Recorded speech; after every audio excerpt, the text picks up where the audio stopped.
カシオ。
横浜。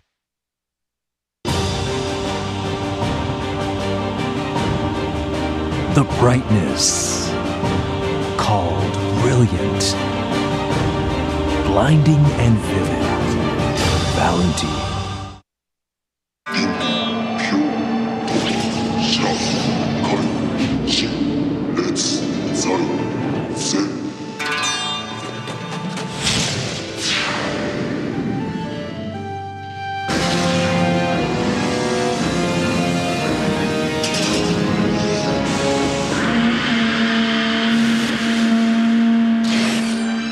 Ultimate lubricant, Mortis.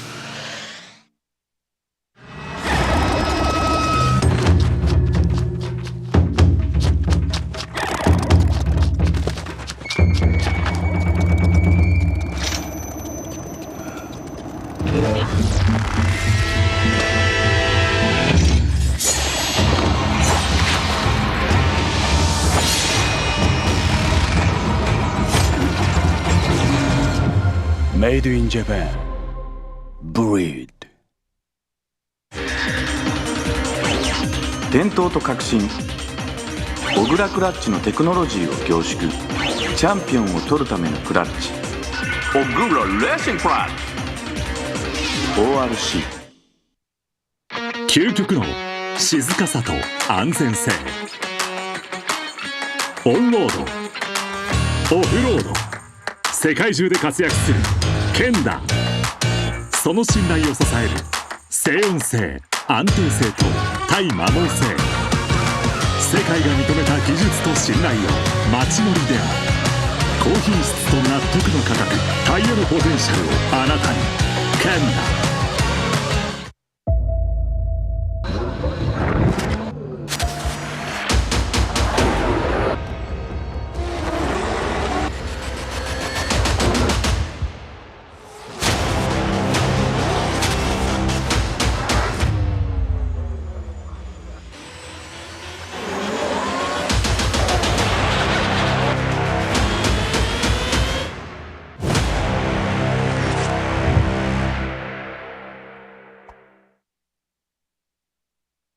What's up guys, it's Frederick Ospo and I use RSR suspension on all my drift cars. I love RSR. Iyo RSR Ichiban.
Welcome, ladies and gentlemen, to these beautiful skies here in the Okayama Prefecture at the Okayama International Circuit for the 2022 G-Shock Presents Formula Drift Japan Series for Round 5. Welcome and welcome back to some of you who saw our FDJ2 Top 16 finals earlier today. We are back. Now we're doing the Formula Drift Japan Round 5 here at Okayama. And yeah, today, so you're going to be watching qualifying. Obviously, you can see that on the title of it. But the big thing about today's qualifying is we're not dealing with torrential downpour and, weather that doesn't want to be cooperative when it comes to drifting. So you can see right there, practice session is still going underway. It's a smoke show out here. It's going to be a phenomenal day for qualify with these 40, I believe, 8 drivers. Let me get back to the list on that, but about 48 drivers we're going to have today.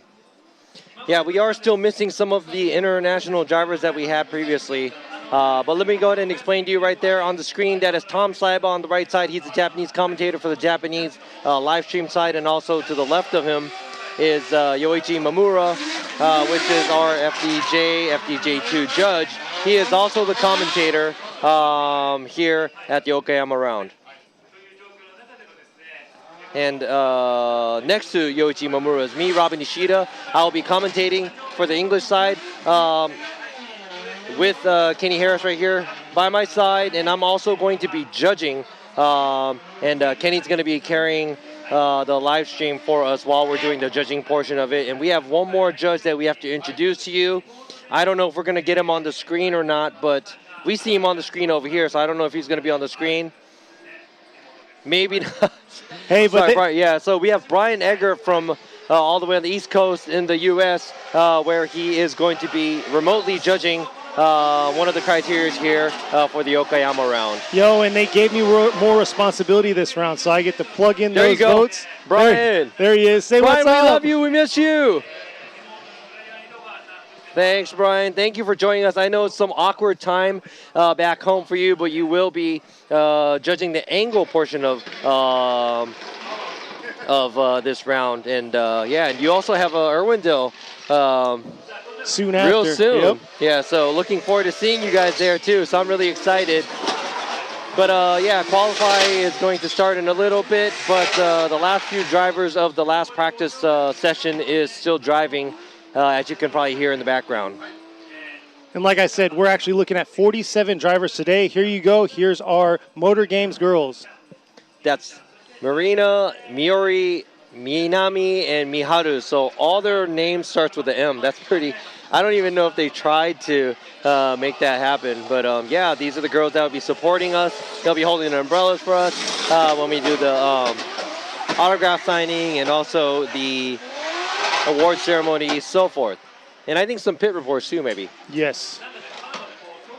So you can see right here the Okayama round. If you watch this on the FDJ2 round, it's pretty much the same layout. Here we are. We're watching everything from the judging stand. There you go. You have the start gate. Long straightaway. You got the 3-2-1 cone. You have to be initiated by the number 1 cone on the 3-2-1 cone. Then the left outside zone, which is long, 10 points each for line and angle there. Then you do a transition going where there's a touch and go on the right side. That's 5 points each for line and angle. Then you do another transition going to the outside zone. That's 5 points each from line and angle. And going from the outside zone 2 to 3, there's a wall there, and you have to do a wall right there. That's 5 points each for line and angle. Then another transition going to the finish line. Right before the finish line, there's an inside clip. Line and angle is 5 points each there. So you have a total of 30 points from the line judge and 30 points from the angle judge and 40 points from the style judge from overall. Now here's the drone footage. They are going down the track. You see that Dunlop Bridge. Right after you pass that Dunlop Bridge is initiation time, where you see that last standing cone on the left side. You have to make sure that the car is drifting by there. And you're going pretty fast on the straightaway, so it pretty much washes you all the way out. Right there on the end of the track where you see the rumble strip. The rumble strip is at the end of the track. Outside zone 1. To the right, there's a touch and go. And to the left again, there's outside zone 2. And going into the outside zone 3 area, there's a wall there. You have to be near that wall. Make sure you keep the car within the track. Do another transition to the left. And there's the end clip. You see the cone on the left side, and boom, there you go. It's a finish, and there comes the car finishing off the track. Here you go. That's the outside zone 3 there with the cones on the wall.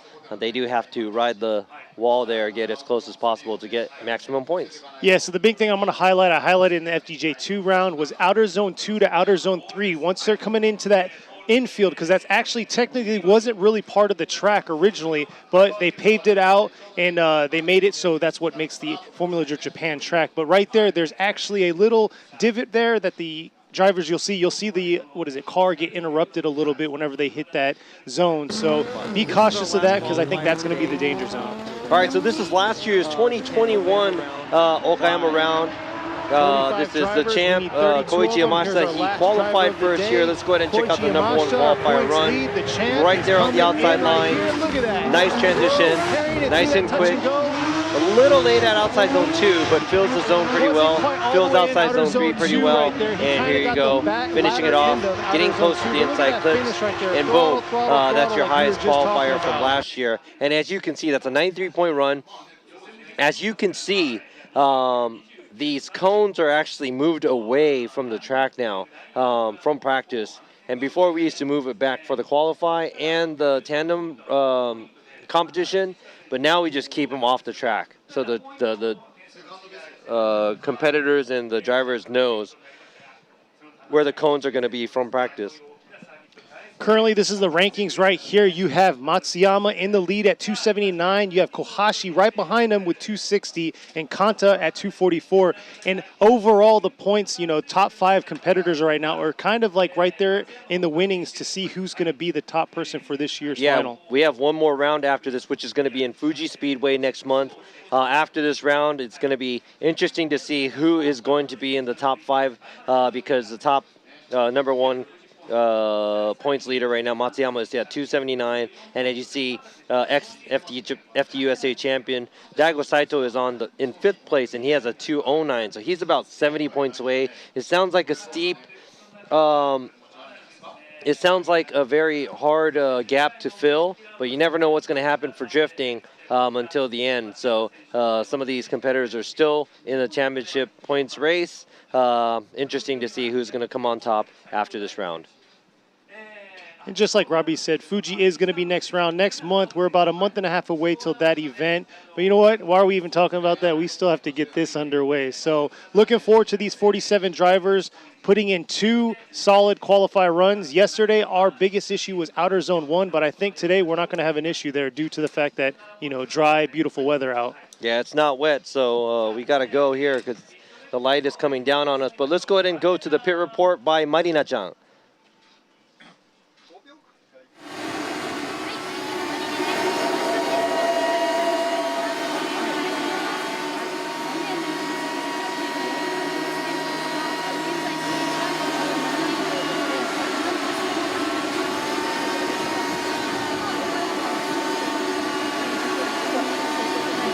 All right, so that didn't work out. I don't know, something happened with the sound, so we weren't able to hear what Marina was saying. And obviously, she was trying to do an interview with the champ, Koichi Yamashita, also last year's FD Japan champ, and he won 2 years in a row. And as you saw his qualify run earlier, he did qualify first last year here. And speaking of winners, at Okuibuki, we have Wataru Matsuyama and Daigo Saito first and second right there, while you have Matsuyama right there in third. So congrats to them, but let's see if they can carry it forward through this round. All right, now I think we're pretty much ready for the qualify to begin. So let's go ahead and check this out because the first qualifying driver is at the line. This is car number 96, Katsuhiro Meguro, driving the Isen Good Ride Origin Labo JZX 100 Mark II. All right, looks like it says Mark II here, but is that Chaser? No, it's Mark II. Is that Supra? Is that a Supra, bro? Close to. It's about a 1J behind. Oh, okay. No, that's a 2J too. Oh, then there you go. It might be a Supra. That's a 4-door Supra. Supra sedan. Are you sure it's a Mark II? Because it looks like, oh, maybe it is Mark II. Never mind. I'll just shut up. You do the talking. I'll do the judging. I have one. All right, here he is. starting us off strong here, coming into the 3-2-1. Let's see this entry here into outer zone 1. Coming in nice and clean and smooth into that outer zone right there. Beautiful job through outer zone 1, filling that zone, coming through the touch and go. Came a little less aggressive in that touch and go region and just couldn't quite climb himself all the way out to that outer zone 3. So Meguro left a lot out there on this track. Let's check out this replay. All right, so let me go ahead and explain a little about this. Let me go ahead and write all this down real quick. I'm doing two things at once, but here you go. That was Meguro's run. It looked like he did a great job at outside zone 1. Kind of missed the touch and go area as a line judge. Did a great job at outside zone 2 and the in clip, but was not so close on the outside zone 3 wall. So overall, that was a so-so run for me, the line judge, to see, but I would have to see what the total is going to be watching the angle judge and the style judge put in their scores.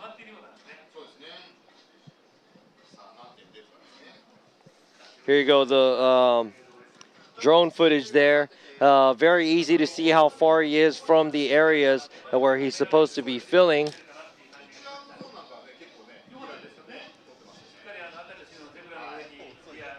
The anticipation for Meguro, our first qualifier of today. All right.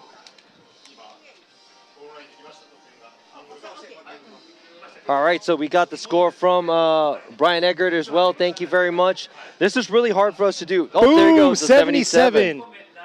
So we did have a turnaround where we were supposed to have Taniguchi as a judge again this time, but I think he was injured. So he is not going to join us. And we had to call in Brian for a favor, and he was like, all right, you know, anything for you, Robbie. I'll stay up nice and late. Yeah. So I owe him a cold beer when I get to the States. But let's go on to the next driver here. Lined up is car number 18, Tetsuya Iha, driving the Cardis Okinawa with Nor 200 Crown. Big body Crown, new livery this year. Let's see how he's going to do. It looks like yesterday's practice, he kind of had some issues entering into outer zone 1. Not sure if it was steering issues or what. Kind of touched the wall in the gravel pit area, but looks like he's looking solid, coming in real hot through that 3-2-1, entering into this outer zone 1. Nice job through outer zone 1. Look, dipping 4 tires, it looked like, coming around through the touch and go. Definitely not ideal. Yeah, he washed out a little bit too much than he was anticipating, and that's most likely going to be an incomplete. That was more than 3 tires off at the outside zone 1. So, yeah, we're going to have to probably give him an incomplete for that one.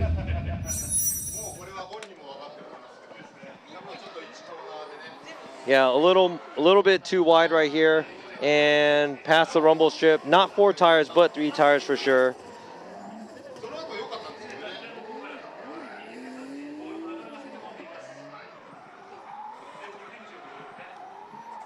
Yeah, so everything after that doesn't really matter, but you know what? It would have been a pretty nice, solid run by him if he didn't go off track.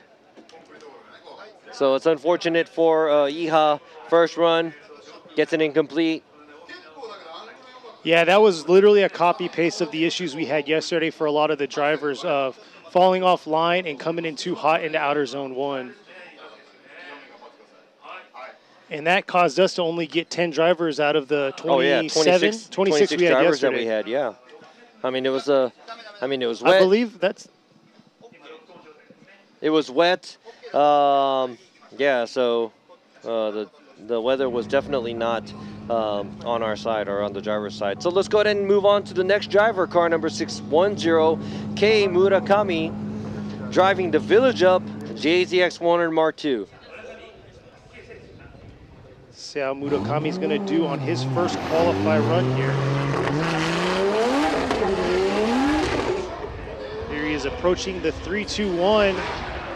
Nice job. Good initiation through the 2-cone, coming around, carrying it through to outer zone 1. Came a little late through outer zone 1, but still able to get there through that touch and go, flicking it back around through outer zone 2. Nice job.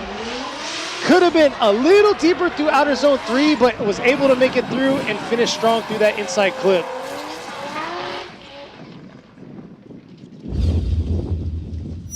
check out this replay.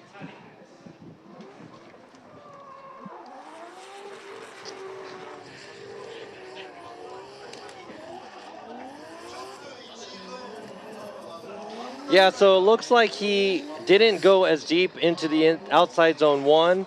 He did a good job at the touch and go and the outside zone 2, but like you said, he didn't go as deep in outside zone 3. The rest of areas looked all right. I would have to say maybe a little bit above average on the line side. And here you see the vehicle driving through the track from the drone's eye view, bird eye view, I guess.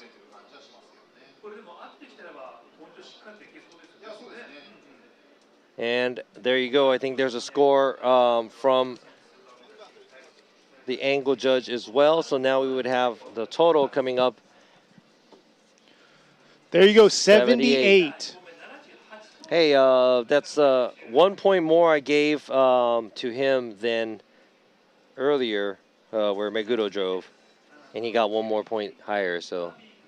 So next up at the line, ready to go is number 12, Nagayasu Miyagi, and the Team Kazama with Power Vehicles 8-6. So this is another driver that moved up from FDJ2, but has not been able to be too successful in the FDJ series. Let's see what he's going to do today. Little hesitation there coming into outer zone 1. Here he is trying to clear that zone, dipping about a tire or two through outer zone 1 with a nice entry into the touch and go. Could have been a little bit more aggressive through that flick into the touch and go, but there he is sweeping through that inside portion of outer zone 3 with a clean, strong finish.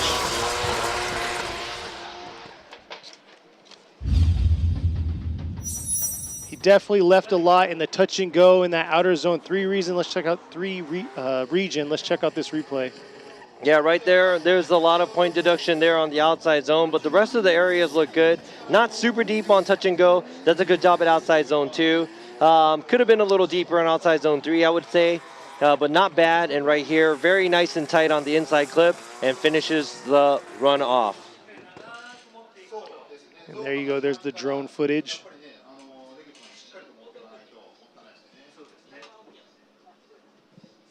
All right, so we can see the drone footage there.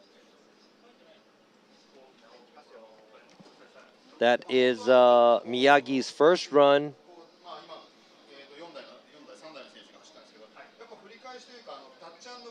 There you go, it's a 76. 76 for Miyagi.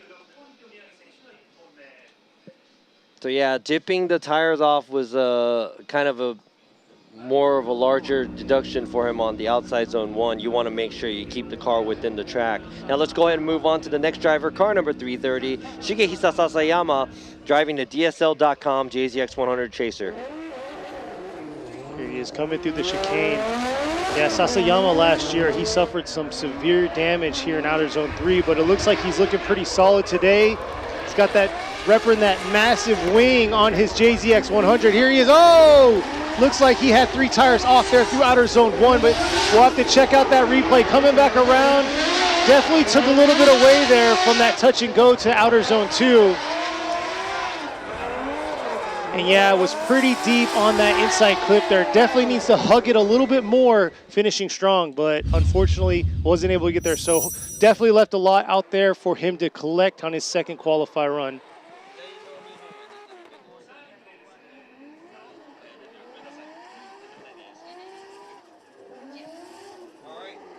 All right, yeah, so like you said, that is an incomplete by Sasayama. 3 tires off at the outside zone, went a little bit too deep into that zone. So hopefully he can keep it within the track.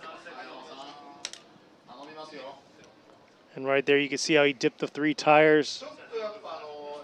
And you'll see a different, watch that touch and zone region, because you'll see some of these drivers, they're going to do a hard flick. Touch and zone? Touch and zone.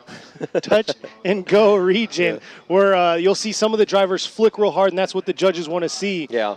And like this track on the outside zone 1, if you're a little bit more shallower and if you're gripped up a little bit too much, the more you get on the gas, the car is going to want to go on the outside, which is not what you want. You want to make sure that the car stays inside, so you have to kick more angle.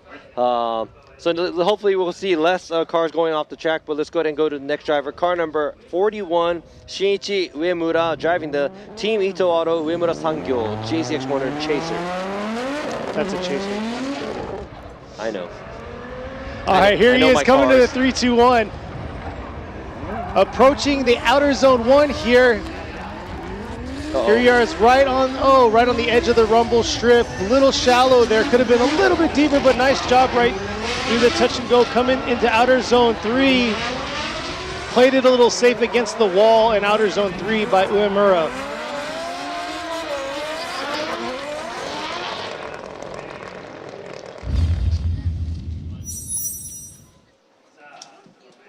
So here, let's check out that replay.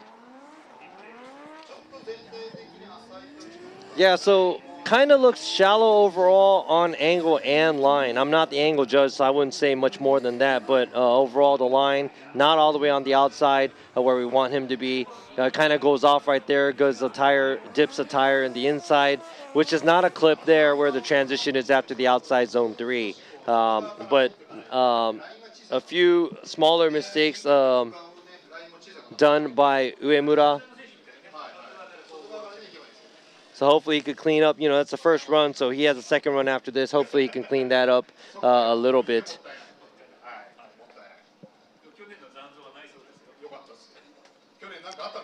And there you go.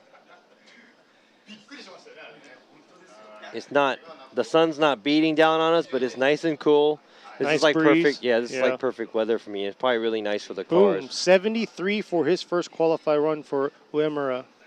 Man, there's a good amount of 70s. This past 6 cars, we had 2 incompletes and 4 cars in the 70s. Now let's see if he can get a higher score than that, because this next driver is car number 86, Kenichi Takashima, driving the Team Ito Auto Ken with Hirano tire with Good Ride, JZX100 Chaser. A good amount of JZX 100s right now. Always. But I promise it's going to change up. But here he is. Let's see how he's going to do. Can he get himself out of the 70s and break this 70s bunch that's going on? Here he is coming around to outer zone 1.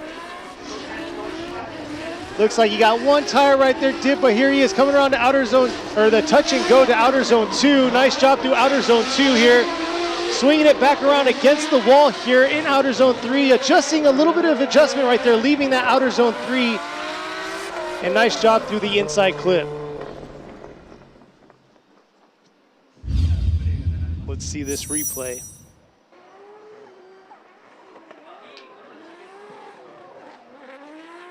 Small adjustment there coming in. Looks like, 1 tire right there dipped through outer zone 1.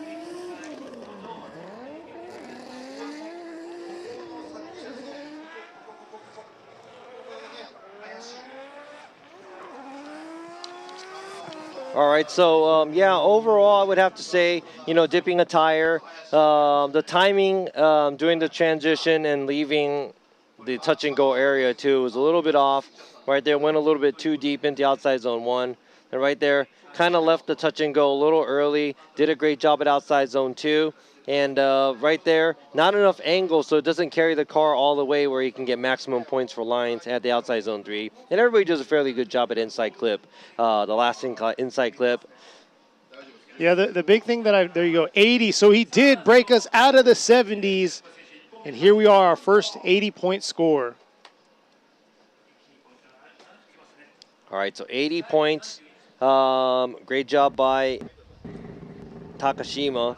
Now moving on to the next driver, car number 808, Manabu Fujinaka, driving the Awa Tire Japan Environment Development Racing RX-7. Here he is coming through the chicane. Rocking the 3-rotor, entering into that 3-2-1. Here he is swinging around to this outer zone 1 right there, manipulating his car to try to get where he wants to be in that zone. Here he is through the touch and go, swinging back around, and got right back on it into outer zone 2. Kind of sucked him in a little there through that outer zone 3.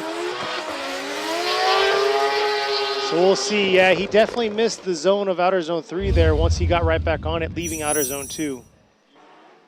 And yeah, I mean, I would have to say, I think that was a pretty exciting touch and go area because he went in pretty deep.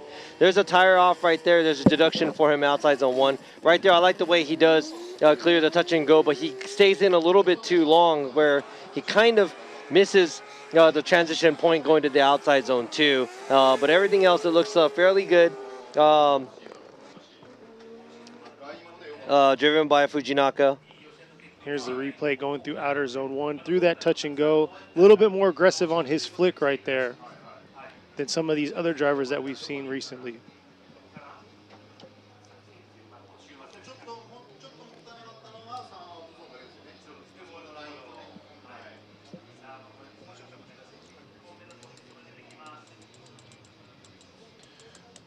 Alrighty, we're just breezing by, but like Robbie said, we're kind of, you know, getting through the, there you go, 81. There you go. Looks like we're climbing up now as we climb up the ladder toward the top drivers of the season. Yeah, we're creeping up on the points here one by one. Moving on to the next driver is car number 17, Jin Horino, driving the Good Ride Sports with Tops Racing Mew S14 Silvia. This thing is packed with the VR38 R35 GTR motor. So he debuted it, I believe, two rounds ago. Yeah, then he's been having like issues with power steering and smaller things. Hopefully he can get this car together. I mean, he's podiumed before in FDJ, so very experienced driver, a veteran. He had the 2J last year, so he was very comfortable, but he wanted to come out with something different, a little bit more flair and stuff. There's a few VRs running out here right now, but definitely this is going to be interesting how he's going to perform here on this big track. Here he is. Wow, huge angle right off the jump through the 3-2-1. Let's see how he's going to adjust himself to carry it through to outer zone 1. Nice job through outer zone 1. And look at that smoke trail he's carrying. Flicking back around through the touch and go. A little early in that touch and go. Dipping a tire right there through outer zone 2. And didn't collect it all right there in outer zone 3. Was real shallow. So what a start, what a flare from the jump, but unable to carry it all the way through that track in that run.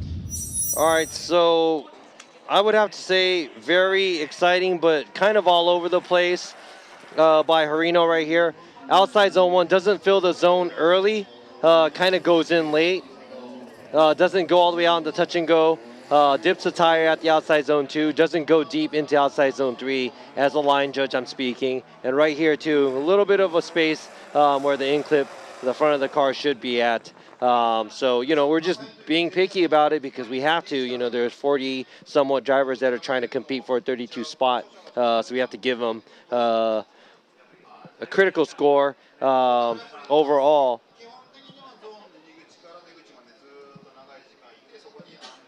So we'll see what the judges have for Horino. There you go. We're actually... Boom, 72 for his first qualify run. Yeah, overall, he couldn't put together a clean enough run, I think. So hopefully for a second run, he could find the sweet spot for the car where to be at. Now moving on to the next car, car number 448, Yoshiya Esaki. He is driving the Origin Labo Racing S15 Silvia. Now I remember this guy's been telling me, you know, he's down on power. And, you know, they had probably like 350 horsepower, then 400 horsepower. I don't know how much horsepower he has now, but... Still rocking the SR. Here he is coming into the 3-2-1. Still making it happen out here. This is a very large track. And there you go right there. Not struggling at all through outer zone 1. Dipping a tire right there. Coming back around that touch and go to outer zone 2. Trying to carry himself forward. Oh, but a huge correction. You can see how he hit that. Kind of got thrown off through that bump right there. Yeah, but it looks like he was losing some kind of momentum when he was leaving outside zone 2. Maybe he couldn't get the RPM up. Maybe he was in the wrong gear. Not sure, but it looked like he wasn't able to light his tires back up going into outside zone 3. And instead of risking it and doing something crazy there where the wall is, I think he just said, you know what, I can't do this. Just kind of put it down. There you go. Or maybe it's some kind of car issue, so never know. But that's going to be an incomplete for Esaki. Hopefully he can come back and put together a clean enough run for his second run. Now already at the line is car number 963. That is Daichi Mizutani driving the Mizutani Motors Marusho Racing S15 Sylvia. So we'll see how he's going to do for Mizutani.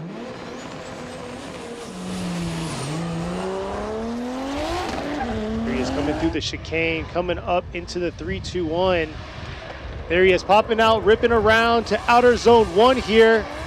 Oh, looks like he's coming with some real heat, dipping at 2 tires right there, coming back around through that touch and go. Oh, kicking some dirt up on those pylons there, swinging back around to outer zone 3. Nice job swinging it through outer zone 3, right in that wall. And here he is to the inside clip, and beautiful job by Mizutani on that second half.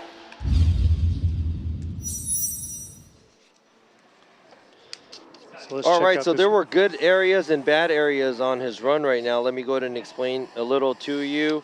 Right here at the outside zone 1, dips 2 tires, dips the tire off at the touch and go, does okay at outside zone 2 and 3, goes really deep into that wall outside zone 3 and makes his way around. And I like the way he approaches inside clip, very clean. So I'd have to say the last half of the track, look at that right there, right on the edge of the wall.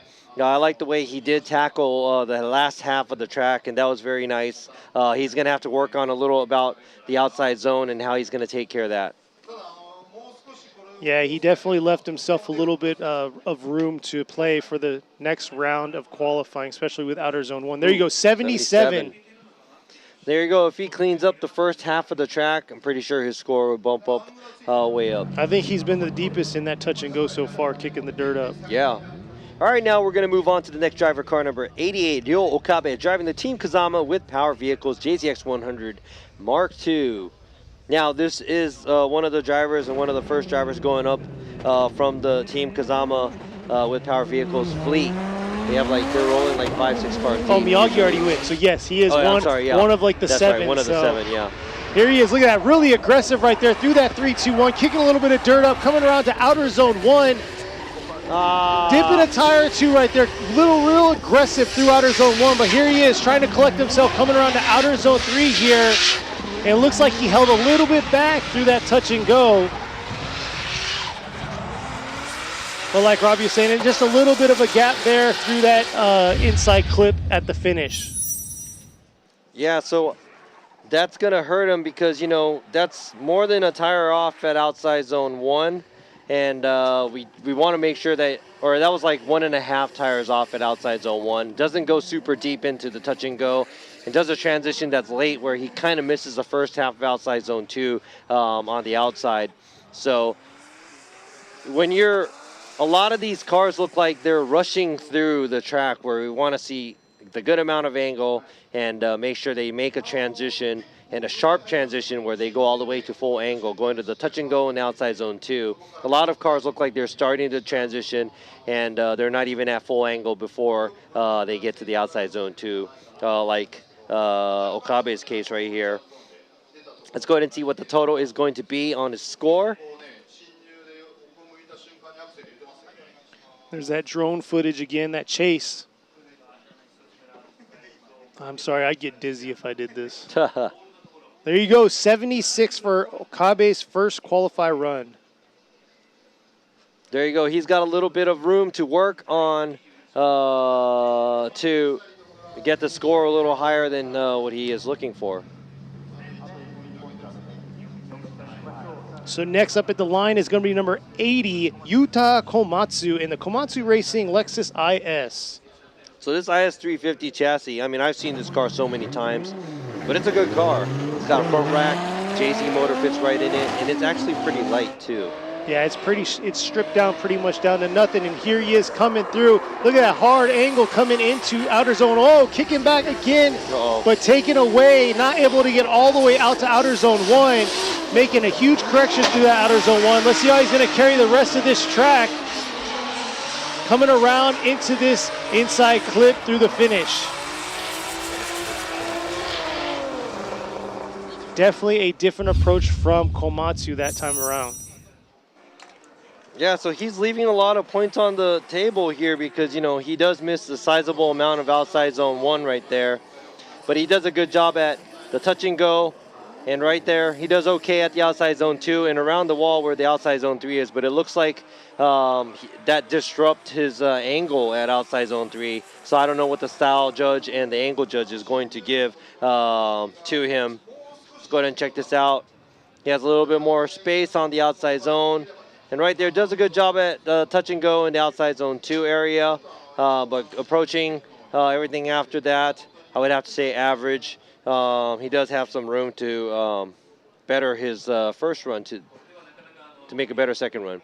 Yeah, he put down a run, but like you said, not the cleanest run that we're looking for. Yeah, check so it out. that is the FDJ2 Masayo Minowa's car and another car on top of her car. That's the RC car on top of her real car. So that's pretty cool to see a replica, the full-blown replica of your car. But boom, 73 for Komatsu's first qualify run. Yeah, so pretty sure pretty sure that Komatsu probably knows what he has to do to better his score. There's a lot of obvious mistakes done out on track. Next, sitting at the line, ready to go, is number 212, Yutaro Oe in the Awa Tire Japan Environmental Development Racing S15. This is one of our J2 drivers coming up, and he's definitely, been putting some fire underneath these pro drivers from last year. Oh yeah, I've seen some of his runs, and he would make a small mistake that'll end up making him go home. But definitely, without those mistakes, he's a threat to the whole series. Oh yeah. And he definitely, washing out right there through outer zone 1, tipping all 4 tires. But yeah, he definitely put a fire underneath me last round. They were doing their practice runs, and he came right at the wall, and I was sitting at the gap of the wall, and the car came charging right at me, and I was like, that's my fault, though. He was like, man, I don't like that American, I don't like the English commentator in FDJ, so he came hunting you down. Exactly. Run you over, man. Nah, he came over and said he apologized, but hey, I was like, I was in the wrong for being where I was at. So, no, he's definitely a phenomenal driver. You can see how aggressive he came through that outer zone 1, and that's what he's bringing to the table is pure aggression. Yeah, so that's going to be an incomplete for Oe. But you know what? You got your second run. Very young driver, talented. You still have your second run, so hopefully you can put together a clean enough run to make it through. Next at the line is going to be number 30, Takumi Sato with the Team Kazama with Power Vehicles JZX 100 Chaser. Yeah, so Sato coming all the way from Hokkaido, which is the most up north. I'm not going to say, it's a prefecture. It's not really a prefecture, I guess, but it's not even a I don't even know. It's its own island up there. Its own island there you go. Yeah, the Here he big is, island. coming around through the sweeper for outer zone 1. Right, looks like he's really manipulating his car, kind of taking away from that whole fluidity aspect that we're trying to look for here. Swinging around to that outer zone 2 and kind of playing with his car throughout this track.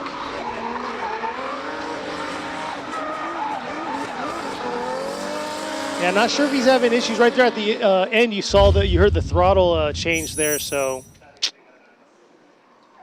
And I would have to say just the line, as a line judge, he did a good job because he did feel a lot of it.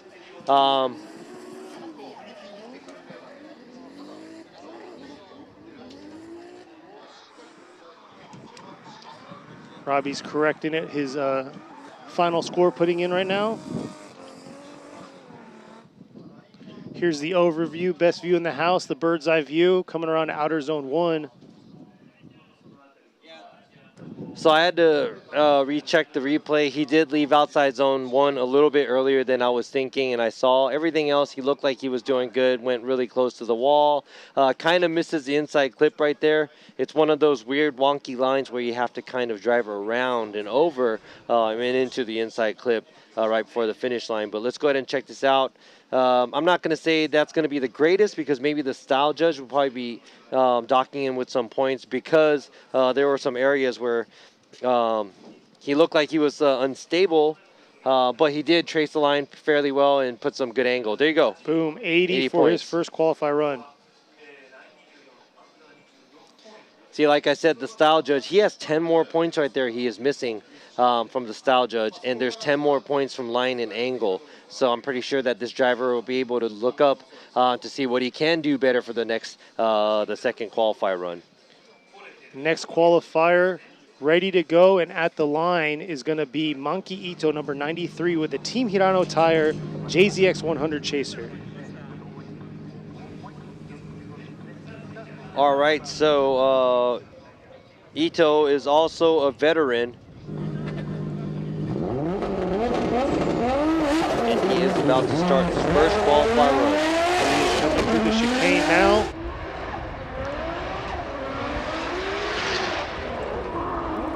Nice shot through the 3-2-1. Here he is coming around, trying to carry it all the way out to outer zone 1. Looks like he dipped the tire through that outer zone 1 there, but coming back around. Nice shot through that touch and go real deep into outer zone 2 and trying to carry it all the way around through outer zone 3. And here he is cleaning it up right through that inside clip to the finish.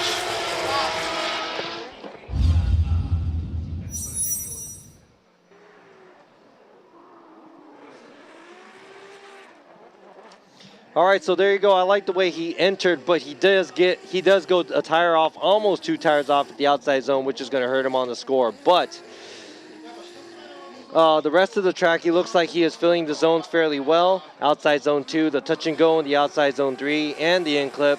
So yeah, I'd have to say the hardest part of the track might be going from outside zone 2 to 3, but at the same time, the outside zone 1 is going to be one of the harder areas too. So he was able to get probably half of the scores that he was supposed to at the outside zone 1, but everything else, he looks like he's able to pull through and be able to get a fairly good score for this run.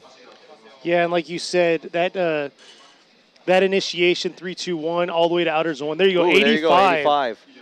Our highest point so far, qualified point so far. But yeah, that from that 1 cone all the way to the start of outer zone 1, it's a huge stretch that they got. So it's a lot of momentum they got to adjust themselves on to not overshoot that zone. But next up at the line, let's see how he's going to do in outer zone 1 is number 73, Ikuo Saito, and the Motis Good Ride West Auto JZX 100 Chaser. All right, so Saito's first run. Let's see what he's got. This is also a veteran and driven at this track a few times before.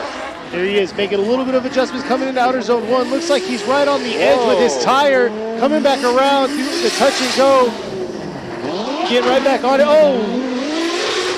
Looks like he took a little bit of angle out of that outer zone 2, but man, here he is ripping back around to this inside clip. Wow. And I got a little nervous there. I thought he was going to overshoot it and go toward the wall in that outer zone 3. Yeah, so I'd have to say I'm not sure about the other areas, criteria, but he does a fairly good job on the outside lines. Not a lot of angle at outside zone 2, but I would have to say line score-wise, I think I probably gave him the most out of all the drivers I've seen for right now. So depends on what the style judge and also the angle judge is ready to give him. Yeah, it's going to be interesting because some of these drivers that haven't gone yet, I've seen some insane amount of angle that they've thrown through the touch and go to outer zone 2. So we're definitely going to see how that's going to go for the judge there, but also with the lines that they've been throwing. It's only getting better and better. So as we are waiting for Saito's score right now, I have some bad news for you guys fans out there. Oh, 80 got points. an 80 right there. Got some bad news for you guys, LB Racing fans, LB Walk, Liberty Walk fans out there. Tetsuya Hibino, car number 4, driving the LB Racing, LB Silhouette Works GTR R35, is not going to run his first run. He's going to come back for a second run. So they're having some kind of issues. They're trying to tweak that out of the car, and hopefully they'll be back for the second run. So let's go ahead and move on to the next driver, which is going to be car number 19, Yuichi Amagai, driving the Good Ride Motorsports with perfect style, S15 Silvia.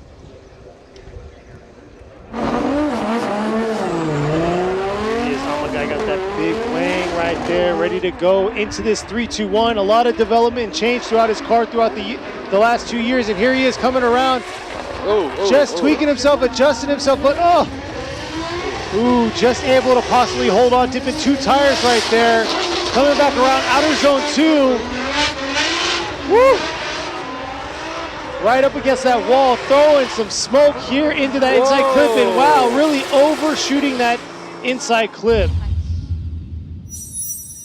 Yeah, I would have to say he was kind of all over the place on line-wise.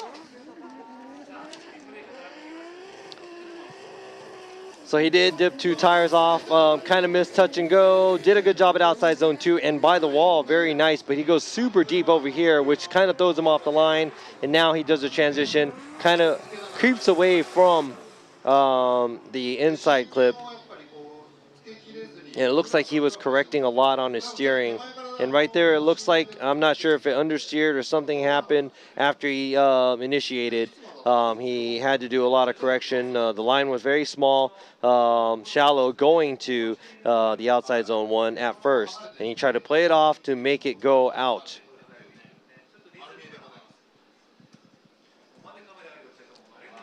Yeah, like you said, it was back and forth. Not the cleanest run we've seen out of Amagai, but there you go, 70 for his first qualify run. Yeah, so I think, yeah, to be in the safe zone as of now, I would want to be in the 80s. Yeah, that's what it's looking like. So next up at the line, very young driver, number 771, Hiroya Minoa with the Team Cusco Racing GR Yaris. Yeah, so mid-season, he changed the car up. He was driving the GR Supra, and now he's in the Yaris. I guess this car is a little bit more lighter, and the wheelbase is more drift-friendly. So let's see what this young 13-year-old driver can show us here at Okayama. And here he is coming around into outer zone 1 right here. Ooh, nice job, nice right job on the line. On the outside line.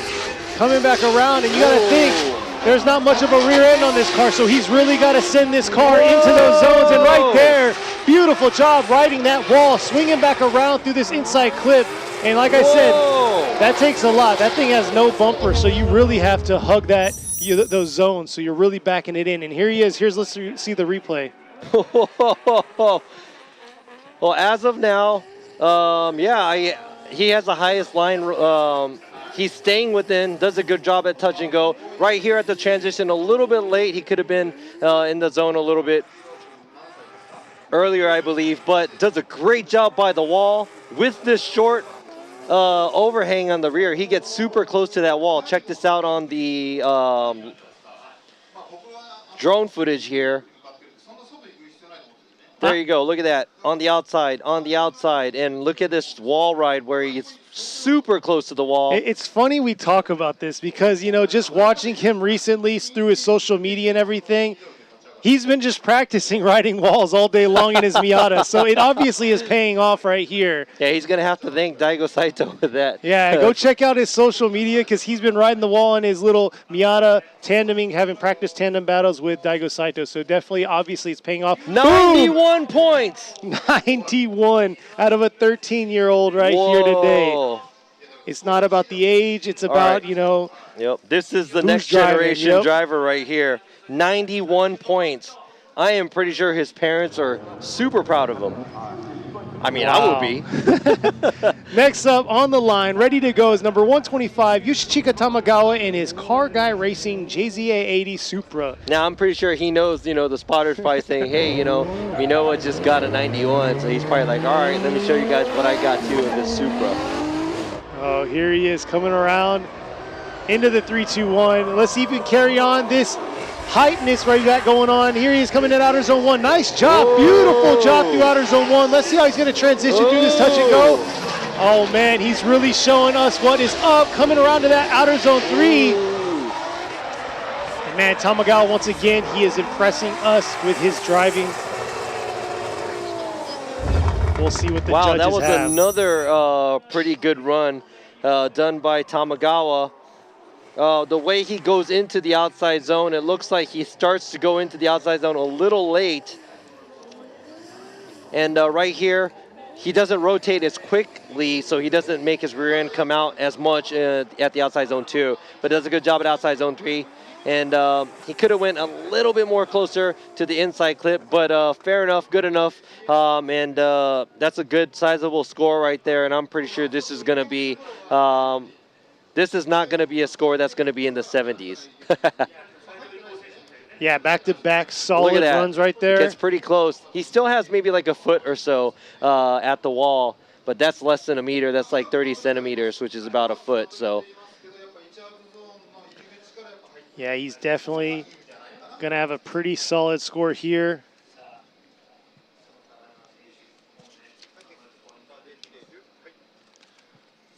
So we'll see what the judges have. And there you go, 87. Now we're seeing high 80s. Now, what is going to be the trend for the next half of the drivers? Because we're already past, or maybe around half of the drivers we have. We're already through like 20-somewhat cars. Let's see what this next driver is going to do for us. Number 38, Tadahito Fukada with the Tanaba SSR Team Dunlop with Well JZX 100 Mark II. Been here since day one. We're going to see how it's going to go because it was a rough time. During practice, something happened with his car. We're not sure if it was turbine or what, but he's been having a lot of turbo issues this year. Yeah, he didn't look like he was able to go out for the first half of the practice. So let's see what he's got for the later half. And initiation started. He is a very subtle driver. He likes to hit his zones and make everything happen. So we'll see how he's going to do the second part of this track coming into this outer zone 3. Wow, he's coming real inside there. Hugging back around to this inside clip. And like I said, he's real subtle and just kind of makes it happen. Yeah, so I'd have to say, I wouldn't say he's very tight on the lines. He has a little bit more space to be able to maneuver his car around, but not all the way out on the outside zone, and also the touch and go. Does okay at outside zone 2 and does okay at outside zone 3. And does okay at the in clip as well, as you can see right there. So there's some space that, sorry, there's a mosquito here.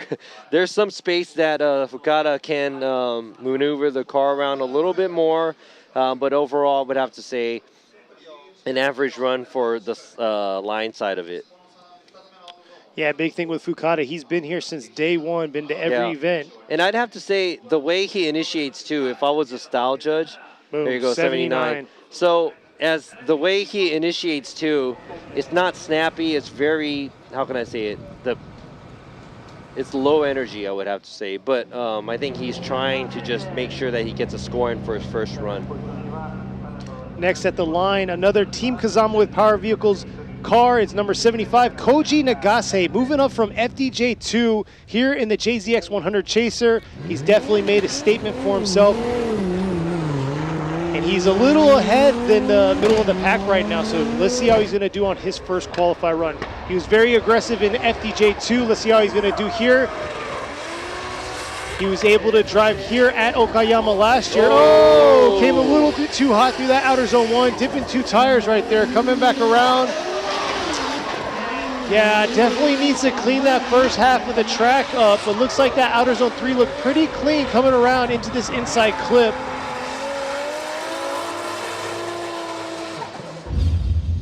Yeah, that's going to be a sizable deduction for Nagase for the outside zone.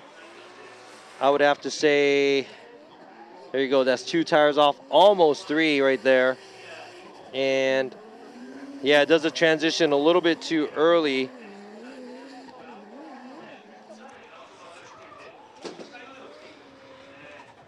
Does a transition a little bit too early at the touch and go area, which makes him a little bit further away from where we want him to be. So there's that bird's eye view again.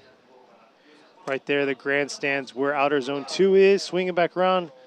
Like I said, nice job in outer zone 3, but it's that first half he needs to clean up. There you go, 72.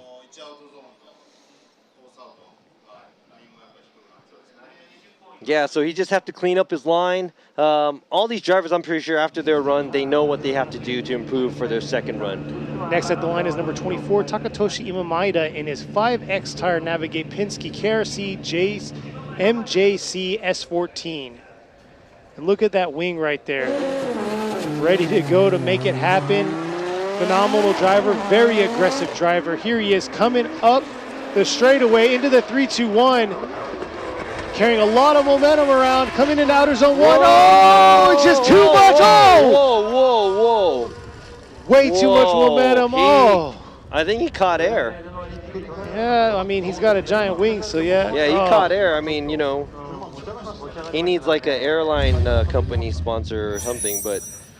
Wow, that was very, very aggressive, but you could see right off the jump coming through the 3-2-1 how Yeah, fast it was he was very coming. aggressive initiation. He was going in really, really fast and ended up real deep, real fast right there. Whoa. Wow. Yeah, that's scary when you're going into the gravel. And I remember seeing people with deep dish wheels. They'll go into the gravel, and basically it'll catch their car like a shovel. And some cars, end up on the side of the car, because I did that before, where I flipped the car on the side of it. Yeah. Hopefully the driver's fine, because that's a lot of G's to be thrown around in your bucket seat. But it looks like he's giving a little nod there. Yeah. I mean, I'd probably be like, text me and, are you okay? Yeah, my neck hurts. But, that's why they have the safety gear. Yeah. You got the Hans and everything, And you know what? I mean, the safety has been getting better and better everywhere around the world. And we're able to enjoy motorsports more and more, And thanks to the track staff, the guys at Okayama International Circuit, doing all this, pulling these cars out of these kitty litter, the gravel, cleaning up the track. Letting us use this beautiful facility to have a great event like this.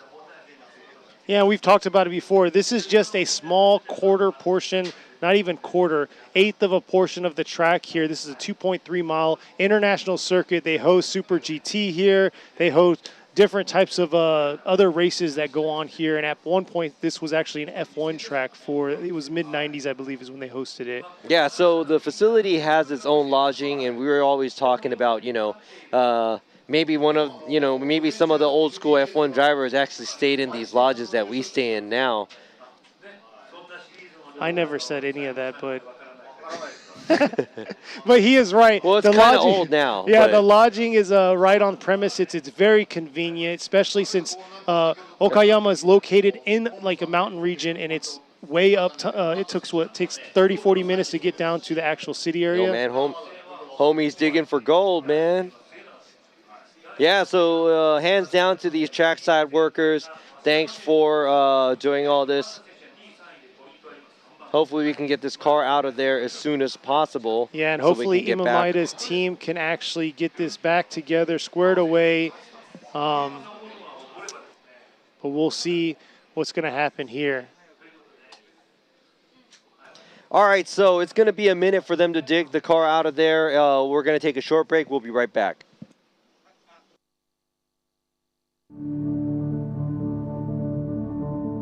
Formula Drift Japan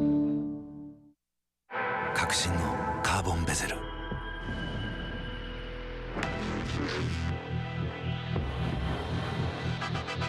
Bluetooth 搭載 G-SHOCK カシオ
The brightness, called brilliant.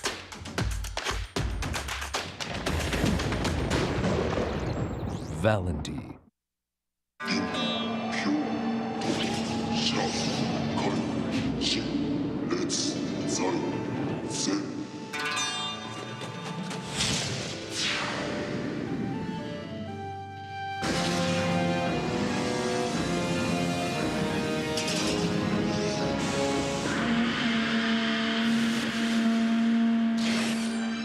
ultimate lubricant. Mortis.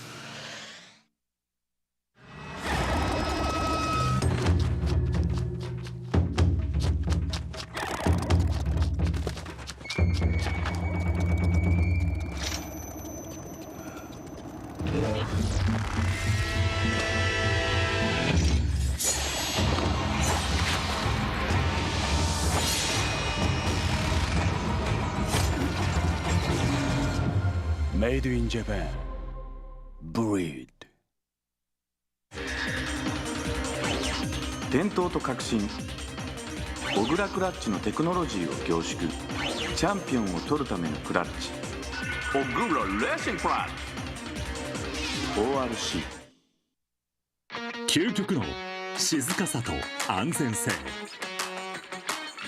オンロードオフロード世界中で活躍するケンダその信頼を支える静音性安定性と対摩耗性世界が認めた技術と信頼を街乗りである高品質と納得の価格タイヤのポテンシャルをあなたにケンダ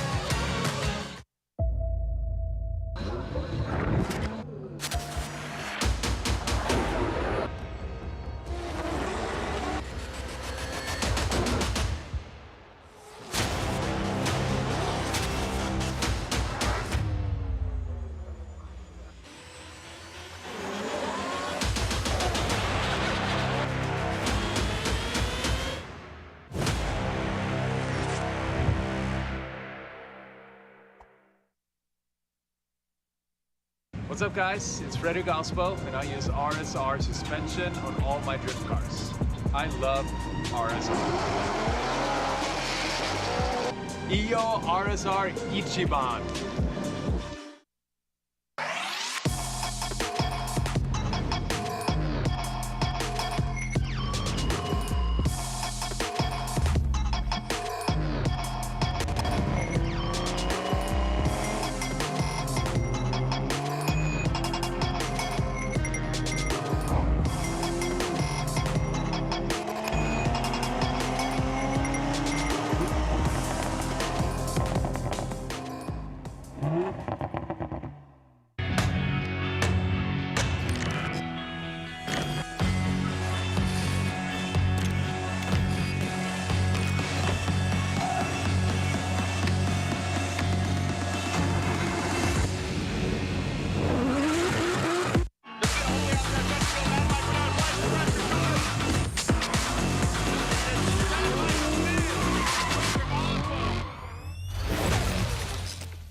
And we're back. They're cleaning up the track. Ima Maeda got a little too wild through outer zone 1, but here we are. We're a little bit halfway through the first round of qualifying for the 2022 G-Shock Presents Formula Drift Japan Round 5 here at Okayama International Circuit. So as you can see, they are using the witch broom to get the gravel out off of the track so we can get back to the competition where we left off, where Ima Maeda just went off track. He got an incomplete, and we still have a handful of drivers ready to go. Exactly, and we got the witch broom emojis going on right now in the chat.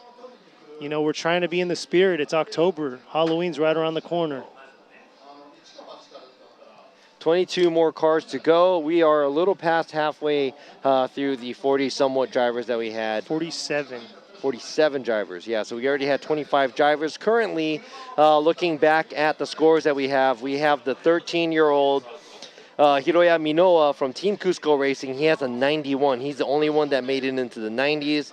Following that, we also have Yoshika Tamagawa with the 87. And we have Manki Ito with the 85. So I think the safe zone for this round will probably, as of now, will probably be in the 80s. So hopefully we'll be able to see more cars come into the 80s and 90s. It's going to be very nice to see. But there you go. There's Yoichi Imamura. He's on the PA system talking to the crowd that's out here. So thank you for those of you out here in the crowd that are watching us live. And then for the viewers all around the world, staying up late. I know it's crazy hours all throughout the world right now. I appreciate y'all sticking it through with us here for round 5 of the Pro Series. All right, so as you saw us goofing off on the camera right now, we see the guys on the cleaner on the track. It's because I paid the cameraman to zoom on him this time, not me. He's not picking on me anymore. Looks like they're wrapping it up now. Looks like outer zone 1 is cleared. But yeah, he came in real hot. Rewind back if you didn't get to see it. His car almost went airborne. We'll see here.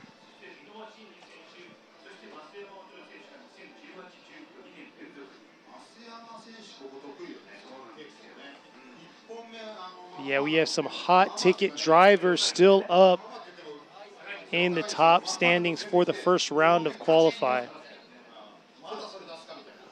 All right, they are getting the cleaning vehicle off of the track so we can get back to the program here. Here he is coming around outer zone 2, sweeping along. So yeah, big changes this year for this track since we have a few seconds before the next driver, which is going to be Yoshitatsu Kaneda in the Team Cusco Racing Cusco GR86. Big change is the start line. Didn't it get bumped? It did change.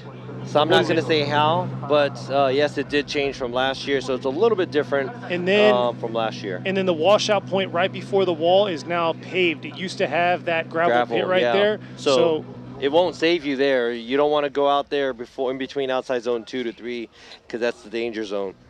So let's see how the next Cusco driver here, see if he can keep up with his teammate, Hiroya Minoa, and be in that 90s state.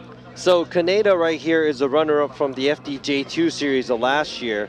So here we go. His first run is here. There's a start coming up into the 3-2-1. And like he said, driving this brand new GR86 for Cusco. He drove the old 86 last year. Oh, looks like he might have 3 tires off there. Let's come around to this touch and go for him. Here he is bringing it back around, dipping about a tire there through outer zone 2 and getting right back on it through outer zone 3. But looks like he's just had a little bit of a struggle. It's not as clean as what we're used to seeing out of him.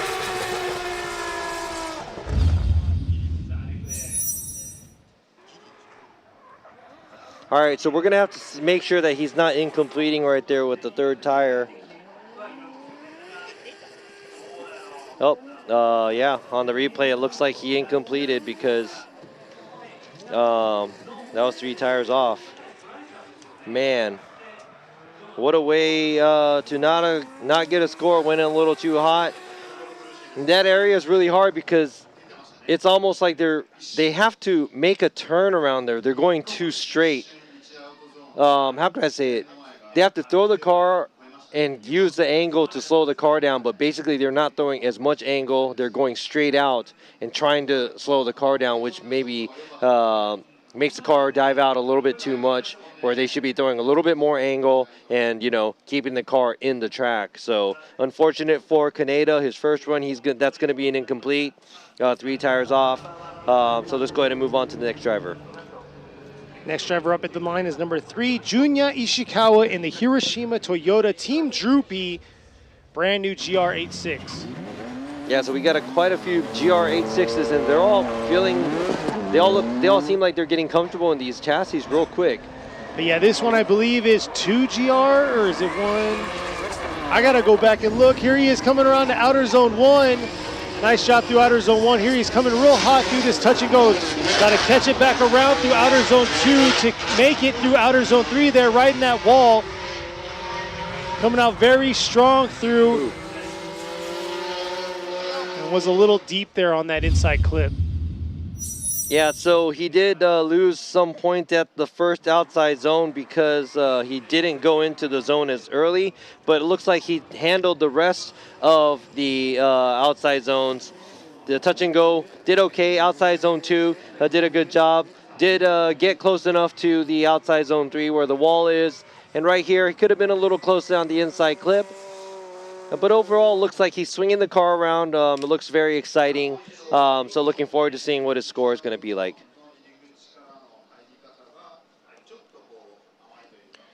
Here's the overview coming around outer zone 3. Real deep into that outer zone 3. Beautiful job by him. Coming back around and could have hugged a little bit more through that inside clip. But yeah, I want to say it's 1 GR. That's what he had in his last one. Yeah, I think so. There you go, 83. So the 83, he should be able to get a higher score if he tightens up the line and does a better job at the initiation, I think, because a lot of these drivers aren't throwing the car in too hard at initiation. They look like they're playing it safe, maybe because it's their first run. So yeah, I'm expecting a lot more on their second run, but next at the line is number 58, Kazuhiro Kubo in his vacancy with weld, Cockpit Kobe 180SX. So I remember this driver came in strong. He had like an RV26 Silvio or something a while back, and he went through multiple stages of cars, and now he's in this 180. And here he is coming in real hot through outer zone 1. Can he carry it through and hold on to it? And yes, he's able to make it through outer zone 1. Nice job. Very aggressive and committed to that zone. And here he is swinging back around to the outer zone 2 and 3.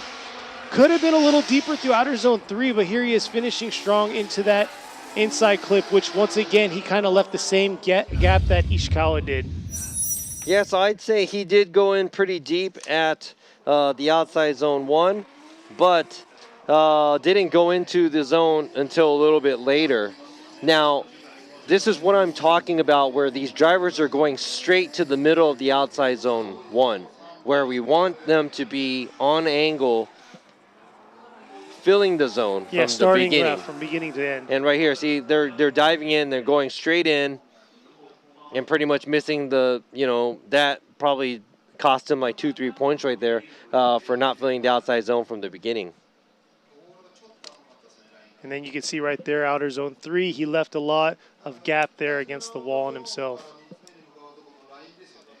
Yeah, so right there too, the outside zone 3, sizable space from the wall. So there's a lot of room for him to work on to get a better score. So there you go, that's an 80.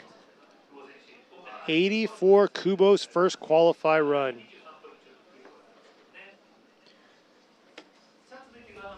Next coming up at the line is going to be number 218, Konosuke Fujimoto in his D-Dash Racing S15. So this car still rocking the SR.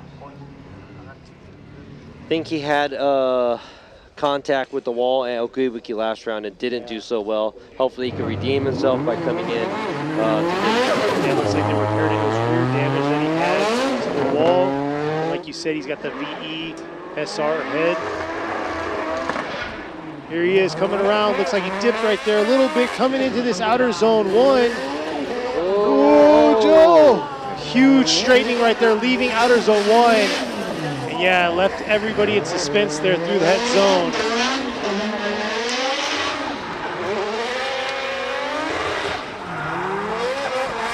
But yeah, very unfortunate. Huge straightening into that outer zone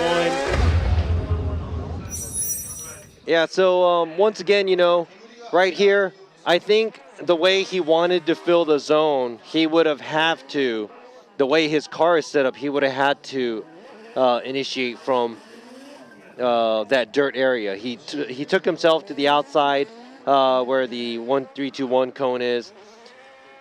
You have to look at the track from the top and see what kind of arc you can make, and depending on how your car is set up and how much grip it has and everything, this is kind of a tricky track to try to fill the outside zone 1 from the beginning. But you have to make sure that you're going in deep with a lot of angle and using the angle to slow yourself down and get on throttle as soon as possible. Already ready to go down the line, number 5, Tomoki Tanaka in the freestyle good ride with Tetsujin JZX 100 Chaser. Here he is coming really aggressive, beautiful looking car, hard flick right there. An adjustment coming into this outer zone 1. Right there on the edge, looks like he was dipping a tire right there. Not quite deep enough into that touch and go. And overall, looked like he just struggled on that first half of the track. And yeah, not fully committed when it came into coming into that inside clip. Yeah, so I was not a big fan of him where the initiation was. He did have a big bobble.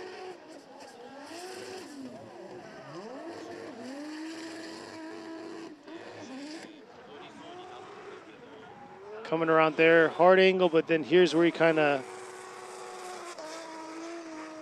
All right, so we just have to double check, make sure he's not completely straightening over here right there at the initiation area, because he did have a sizable mistake there where it looked like he almost fully straightened. Let's go ahead and check out this. I asked for another replay just to double check.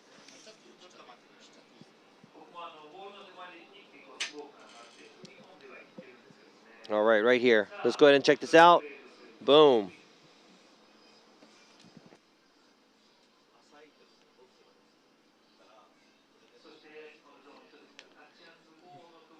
Yeah, so it looks like it was very shallow and it didn't look like he completely straightened. So he was still in drift, but I think the style judge is going to dock him a lot on that area. So a lot of steering correction. We had to double check, make sure that we didn't miss that. And that was a very, very close call because that could have been an incomplete. Hey, and there you go. There's a run in the book for him. Probably a little pressure off, but he's definitely going to have to step it up on his next qualify. Yeah, like we were saying, the safe zone, it might be high 70s, maybe early 80s or something at the end of the 2 runs that they have. Now let's go ahead and move on to the next driver driving the 2JZ FD3S from 5X, not car number 7, Junji Yamamoto.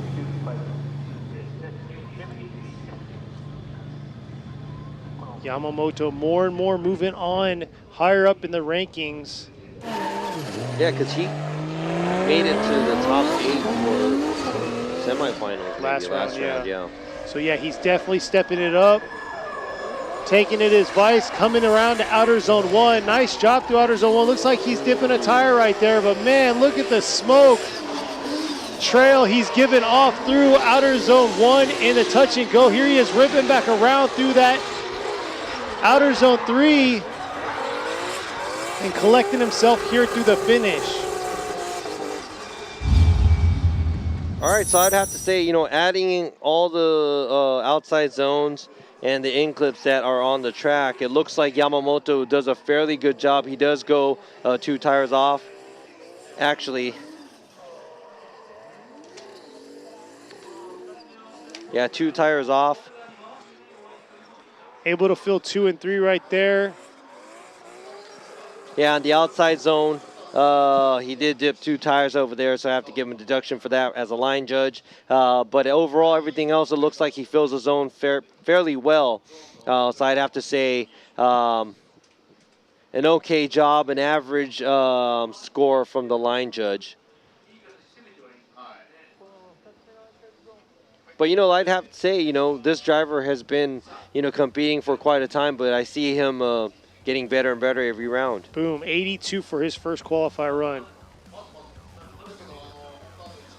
Next at the line is a fan favorite online and everywhere. Fan favorite. Favorite coming from Brazil with the Side X Japan with Liberty Walk, number 555, Yukio Fausto in his S15. Very aggressive looking car, and Yeah, beautiful wrap on this car. The color scheme is very, you know, it pops. Yeah, and a very aggressive driver too. Yes, definitely going to see some smoke out of this car. And here he is coming up to the 3-2-1. Look at that huge aggressive approach. Nice flick coming around into outer zone 1.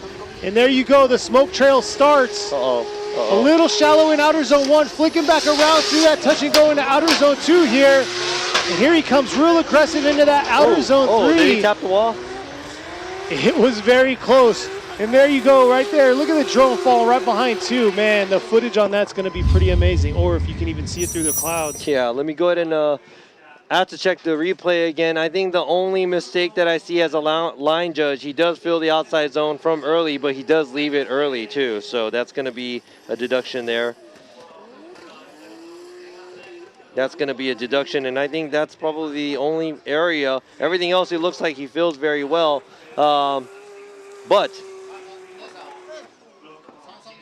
there you go. Look at that. Boom, touches the wall.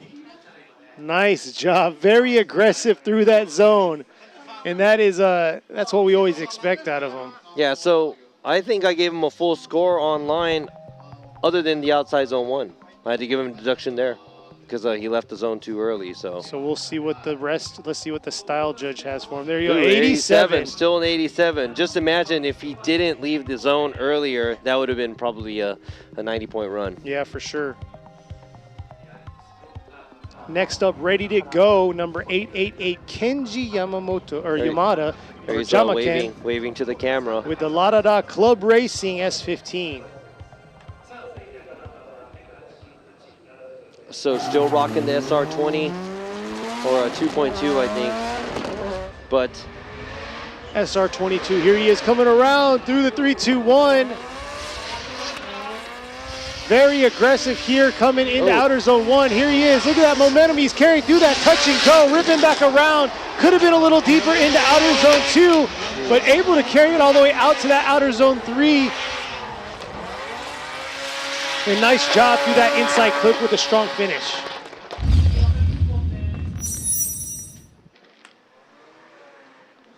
all right, so he also makes small mistakes here and there. Overall right there, dips a tire towards the end of the outside zone 1. Not as close at the touch and go or at the outside zone 2.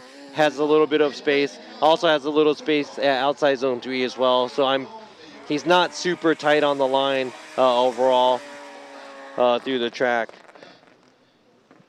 Here you go, as you can see right here.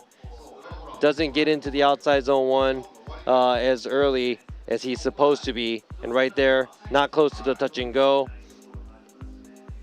And the outside zone 3, so.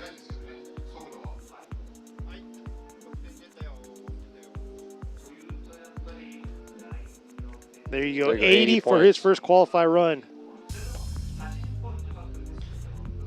All right, so it looks like he knows he has some room to play with the line.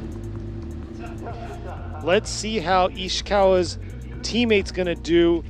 Number 99, Kazuya Matsukawa in the Hiroshima Toyota Team Droopy AE85, keeping true to the old school. Keeping true to the old school. Look at that thing, that's like super wide, crazy wide for an old car. It really is. Look at that squat right there, coming around through that 3-2-1 to outer zone 1 right here. Nice job riding that line through outer zone 1. Here he is coming through the touch and go. Could have been a little deeper through that touch and go, but he was as deep as he could get for that outer zone 2 and 3 riding that wall. Man, what an exciting run right there by Matsukawa.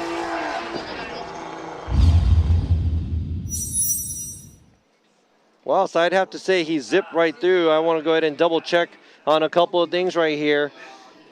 Does a good job on outside zone 1, fills the zone a little further away than I thought on the touch and go area, but overall a good job by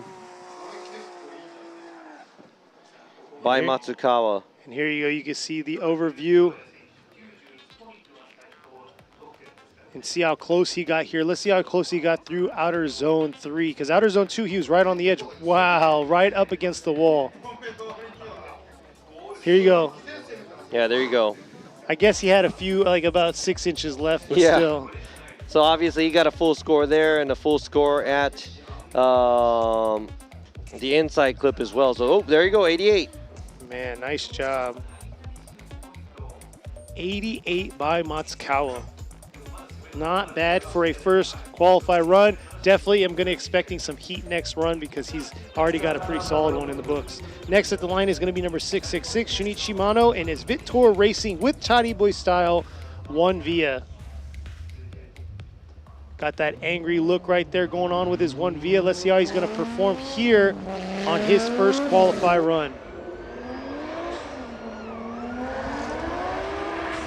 There he is, coming on approach to outer zone 1 here. Dipping a tire or 2 right there, but here he is trying to collect himself, bringing it back into this touch and go to the outer zone 2. And just holding on there through outer zone 3, cleaning it up a little bit and finishing off here into the inside clip.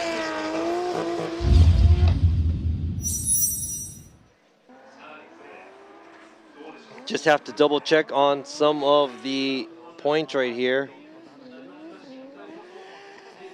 That's a little too off. It's a little too off right there, so.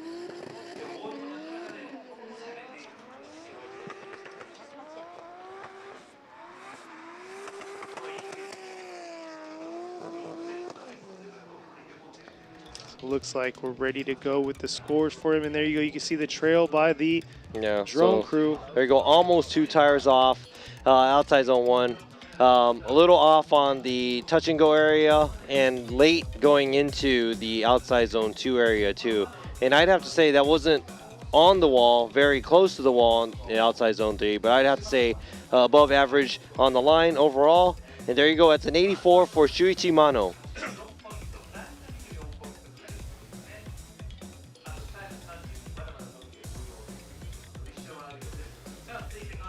All right, next up at the line is going to be number 31, Kodai Sobagiri in the Shibata Racing Team Cylone Tires GR86. New build for this year, debuted at 2 events ago. Let's see how he is going to perform in this new car. Here he is coming down the strip into the 3-2-1. Nice job, very aggressive here coming into this outer zone 1, adjusting himself a little bit, entering into that zone, but able to get there and fill that zone, coming around, not quite deep enough into that that touch and go, and then outer zone 2 could have been a little bit deeper, but played it a little safe and shallow to get a run in the books.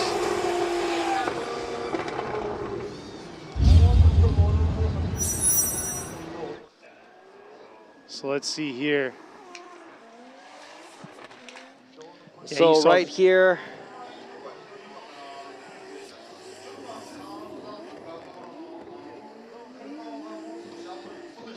yeah, so he does okay at outside zone 1, and there's a few areas where he could have been a little deeper, the touch and go like you said, and also the transition was very late, so the rear of the car was kind of moving as they were going into the outside zone 2. So let's go ahead and check this out. There you go, not fully rotated for the outside zone 2, and a little bit of space at outside zone 3, but overall I would have to say a little bit above average on the line side of the judging part. There you go, kind of shallow going through outside zone 3 and not super close to the wall. So Sobagiri does have enough space to work with for his second run.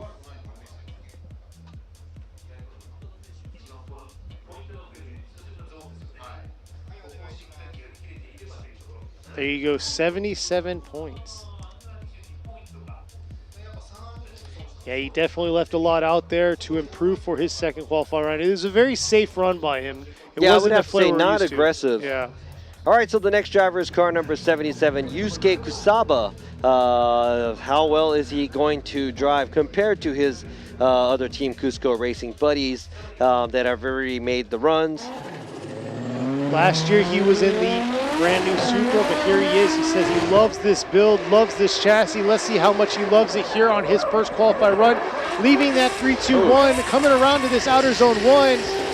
Nice job through outer zone 1, and look at that smoke trail, not letting go, fully committed to what he's doing out here on the track, ripping around to this outer zone 3 right in that wall. Man, he's definitely loving this chassis just the way we're looking at how he's driving. Kind of late going into the outside zone 1. And right here, a lot of steering correction, almost straightens right there. Misses half of outside zone 1. Everywhere else he does okay, but right there along the wall as well, does a good job.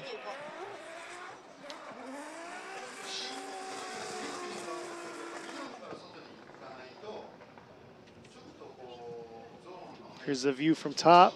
Yeah, so once again, you know, everybody's doing the same thing where they're doing the initiation and they're gripping up a lot where they should be going into the outside zone from the beginning, but they're shooting straight into more of the middle of the outside zone 1.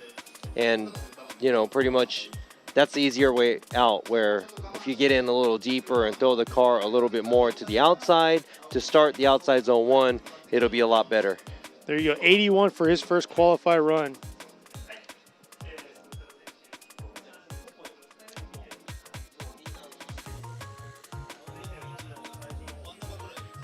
Next up, ready to go, coming all the way from the U.S., from the West Coast, number 21, Ken Gushi, and the Team Kazama with Power Vehicles, Motis Lexus RC.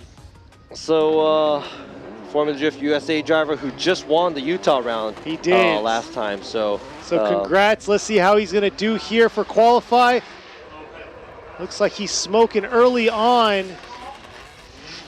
Look at that. From the beginning, kind of leaves the...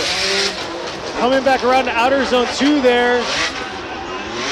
No problem along the wall.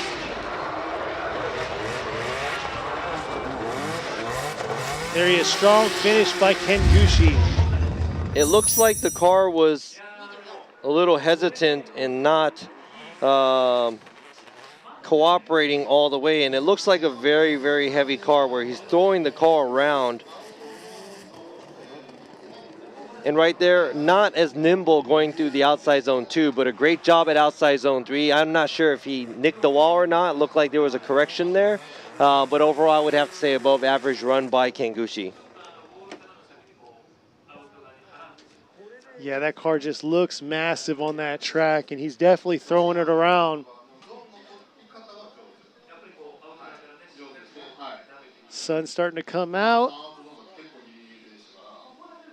Yeah, that was pretty close on the outside zone 3. I really like that. And, you know, obviously a FDUSA driver, very used to walls.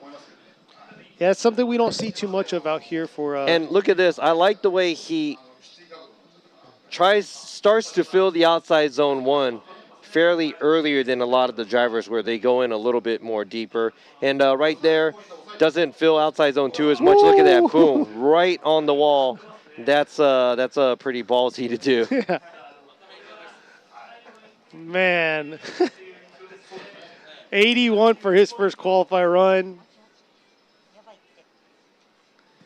Yeah, he definitely tested his limits right there. Next at the line, ready to go, is number 36, Kazumi Takahashi in the TMS Racing Team Cylon Tire E92 BMW. Powered by a VR under the hood. It was 1GR last year. It looks like he swapped it out, got the VR38 engine in there. So let's see how he's going to do. This is one that I was complimenting early on during practice, how he flicks the car through the touch and go. But here he is coming real aggressive early on through that 3-2-1. Oh, look at that. I like that angle. Attacking outside zone 1. One tire off, but fills it. Boom, look at that. Nice angle and nice line going through the touch and go. Doesn't make it all the way out to the outside zone 3 area, but I would have to say, throwing the car around with a lot of angle, very beautiful job. Let's check out this replay. I wish he filled the outside zone 1 a little bit better. He did have a tire off there, and that's going to be a deduction as well.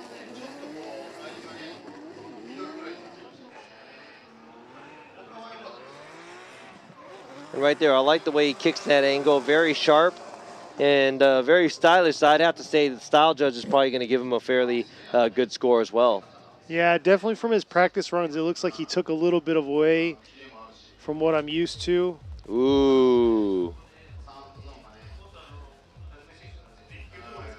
But, you know, he put a score in the books. I really think his second time around is going to be really crazy. But, I mean, he's a phenomenal driver. He's been doing an amazing job all day during practice. There you go. Oh, just jumped off screen. 89 for his final score. Look at that, full score on angle. Right there. Like you said, he kicks a lot of angle at the touch and go. So very good job. But yeah, right from the jump early on, he started his angle early on in that outer zone 1. But here we go, our next driver, our FDJ2 champ from last year, number 61, Mao Yamanaka in the Good Ride Motorsports S15, ready to make it happen. So yeah, he was our FDJ2 champ last year, first ever FDJ2. This is the second season for FDJ2. Here he is representing, sitting right now in the 8th position, I believe, or 9th. Let me look again. Here he is coming around outer zone 1. A little too deep. Jinx. Coming around outer zone 2 there. Nice job through that. Oh. Could have been a little deeper. It looks like that hump kind of threw him off and he kind of hesitated to get a little deeper into that outer zone 3. Ooh, that was not the best run from Yamanaka. But yeah, correct myself. He's sitting in 9th position overall in points.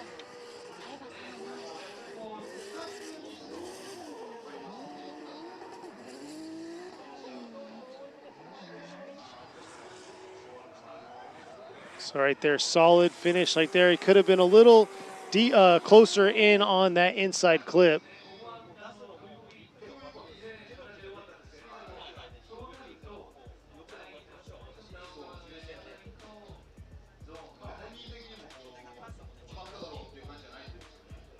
Yeah, getting that overview, making sure we get every angle for these judges. Yeah, look at that.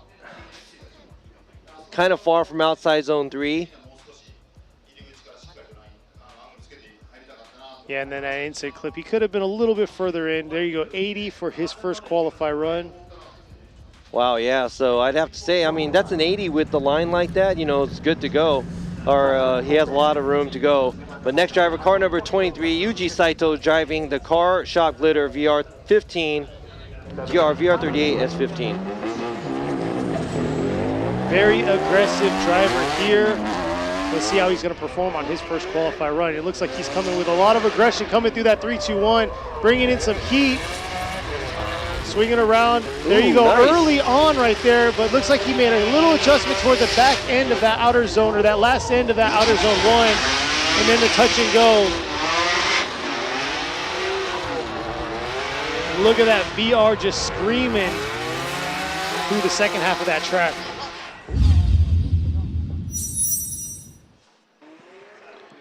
Here's a replay. Quick to flick right there. Like Robbie said, early on starting. Yeah, I like how he filled outside zone 1 from the beginning, but he did leave it a little early. And I'd have to say he's being a little hesitant around trying to keep the car on the outside line. A lot of left foot braking. But let's go ahead and check this out. I mean, the replay, it looks like it's not coming in. There you go. Right there. Yeah, so not bad, I would say, on the line.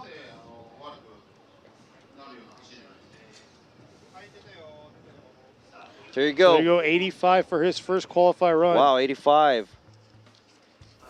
Yeah, I'd have to say there's a lot of throttle by Saito, so let's see what he's going to get for his second run. Next up at the line, the champ, the back-to-back champ for the last 2 years, number 8, Koichi Yamashita in the Team Well JZX 100 Mark II. Sitting in 7th position overall in points. Let's see how he's going to do here. He got the number 1 qualified position last year here. Is he going to be able to carry that through this year? We will see. Here he is coming into outer zone 1. Oh, nice job through that outer zone 1. Not quite too aggressive through that touch and go area. And yeah, definitely could have been a little deeper through that. Outside zone 3. Yeah. But tight on the clips on the inside. I would have to say there's a few points that he lost on the line side, but I'm pretty sure very overall deep line on the outside by Yamashita. He knows where to set the car, keeps it within the track. Almost a perfect outside zone 1. Needed to stay at the touch and go. He left the touch and go a little too early, or got to the touch and go a little too early, and that might have been because he was a little bit more shallower there, leaving that touch and go. Yeah, there you go. That was he could have been a little deeper on the outside zone 3. But overall, other than the outside zone 3 area, which that's a 5-point score area for the line. There you go. That's an 87 by Koichi Yamashita. He still has a lot of room to better his run. Let's go ahead and move on to the next driver. Car number 311, Naoto Suenaga from Atlas Tire Drift Team, Team Fukushima. He had a prop shaft issue where his prop shaft pretty much twisted, and they had to borrow one from somewhere else. And just made a quick one. Hats off to his crew, and look at this coming around outer zone 1 here, filling the zone. Ooh. And man, he's trying to make up for lost time because he was unable to compete last round due to mechanical issues with his car. I believe it was turbos. And there he is right there, ripping back around, coming through this inside clip. Man, Suenaga. All right, I'm gonna have to double check to see what he does at the outside zone 1. He does dip a tire, gets a little bit too deep. And that's full 2 tires off, so I'd have to say it's a sizable deduction by the line judge. But other than that, does a fairly good job, runs the car through, puts it in the right places he needs. And I got to add this, last year he was in the S15 and he made that huge correction through the touch and go, and he slid straight into the wall and right outside of outer zone 2. So here he is this year in this 370Z, powered by the VR. And man, he's ripping. But yeah, it could have been a lot closer. There you go, 81. 81 for his first qualify run. But yeah, he took a nasty crash into the wall right here that's sitting in front of us. But next at the line, ready to go, is number 87, Daigo Saito in the TMAR, Trail Motor Apex Racing GR86. Now this is a wild driver and fun to watch. Now let's see what he can show us here for the Okayama round. Oh, he throws this car like it's nothing. Look at this momentum he's bringing into outer zone 1, adjusting himself right there early on, starting right there through outer zone 1, coming around to this touch and go, ripping back around through that outer zone 2, right up against the wall there in outer zone 3, and flicking back around with a strong finish through that inside clip.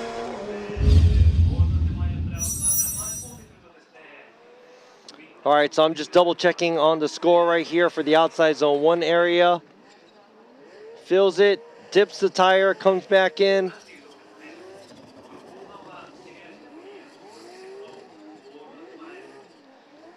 So I have to say, fairly good job, gets really close to that wall, and also fills the zones in an appropriate way, showing us what an Formula Drift USA champion can do. Yeah, the car sounds amazing. That's what everybody's saying on the chat. Amazing car, amazingly built car. Yeah, you know, and Daigo's always had a good style on his builds because all his cars look pretty cool and aggressive. Hey, there you go. Look at that right there on the line, swinging back around.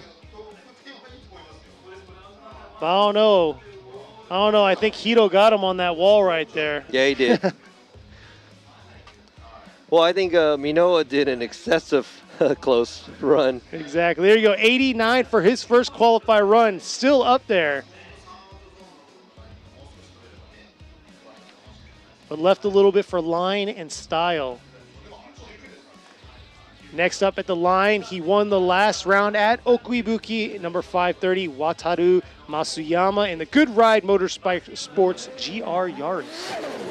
He has white glasses on. Yeah, but he's got new livery this time. Yeah, car looks a lot different. Yes, it does. Definitely fits the Good Ride profile. Coming around through outer zone 1.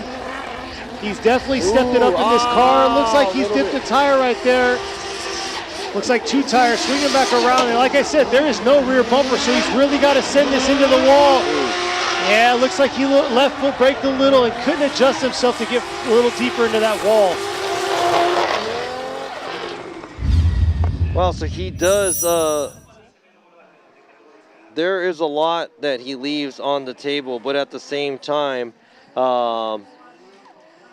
he goes off a little bit too much on the outside zone 1 where there's a pretty sizable deduction right there. But he fills outside zone 1 and the touch and go very well. Doesn't get too close on the wall at the outside zone 3 area. And the inside clip. You have to remember that it's a combination of points all the way to the finish line. So, you know, the inside clip, the last inside clip should be the easiest one to get. Some people lose 3 points there, and that's a waste. Yeah. And right there, you can see how much he left right there.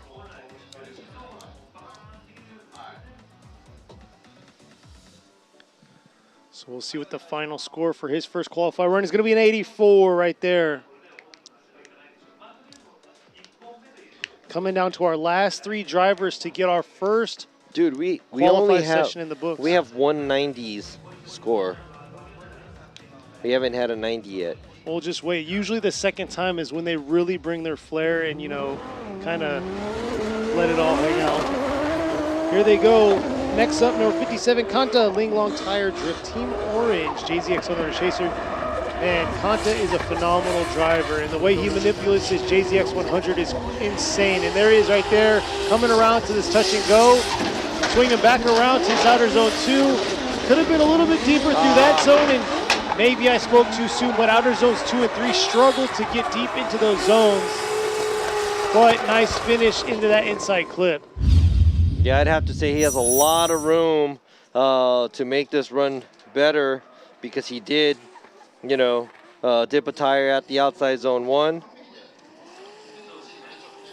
And he does a good job at touch and go, but right here doesn't do a transition quick enough to the point where he makes his left rear get closer to the outside zone 2.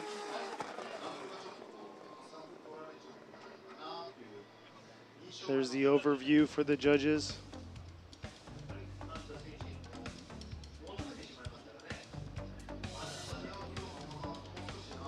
And it's kind of funny because Judge Eggert doesn't see us, but we're watching him score, and he looks, I don't know what it is, but he looks really angry. No, he looks concentrated and in the zone. No, you know what? He's probably angry because it's probably like 1 in the morning or something over there. Oh, it's 2 in the morning. Oh, man. Oh, there you go. 81 points for Kanta. Now moving on to the next driver, car number 27. This is the runner-up in the series right now. Masanori Kohashi driving the Linglong Tire Drift Team Orange. S15 Sylvia packed with the 2J. I've heard that he did blow this motor in his car before this round, and they swapped it out, and now he's back. So hopefully he can land a good score to show us what he's got for tomorrow. Yeah, he got knocked out late in the last part of the last round. Nice. Oh, a tire dip right there. Yeah, coming in through this touch and go. Real aggressive, though. Having that commitment through that area right there, swinging around. Too many adjustments made right there through that outer zone 3. And yeah, he was the points lead for a few rounds, but unfortunately, last round, he got kind of bumped down. Yes, he did. I'm going to have to double check the score right there. You know, he's missing this. He lost some points right there on the outside zone. Does a good job at the touch and go. Slowly transits, and right here it looks like he kind of stalls the car going through the outside zone 3.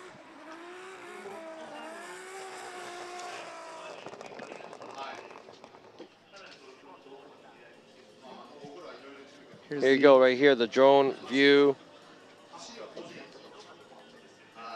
The drone view right here. We got a lot of mid-90s votes going on in the online chat right now.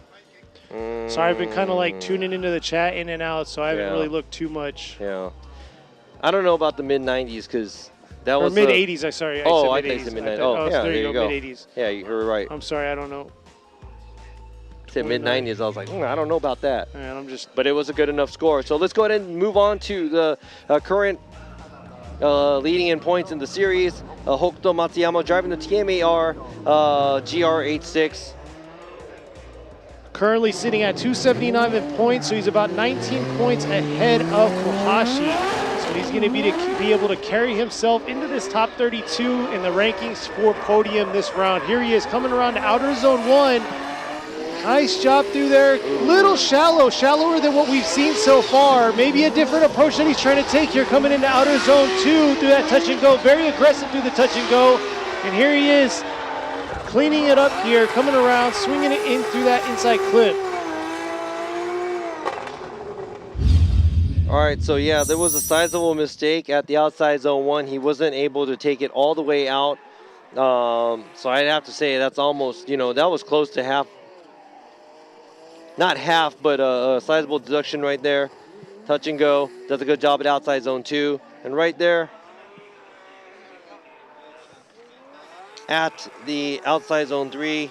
Doesn't get super close, but at the same time, close enough.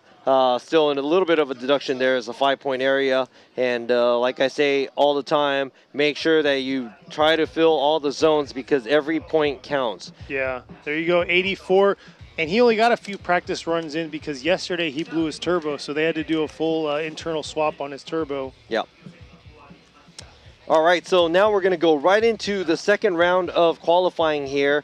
Back on the line is car number 96, Katsuhiro Meguro, driving the Isen Good Ride Origin Labo JZX 100.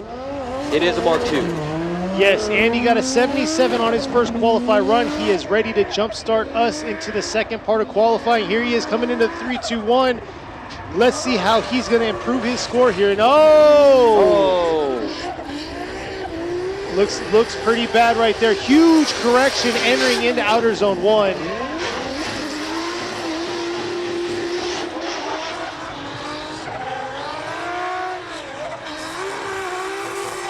Yeah, major correction, straightened up, coming into that entry to outer zone 1. Very unfortunate. Hopefully 77 is going to be able to keep him into the ranks of the top 32.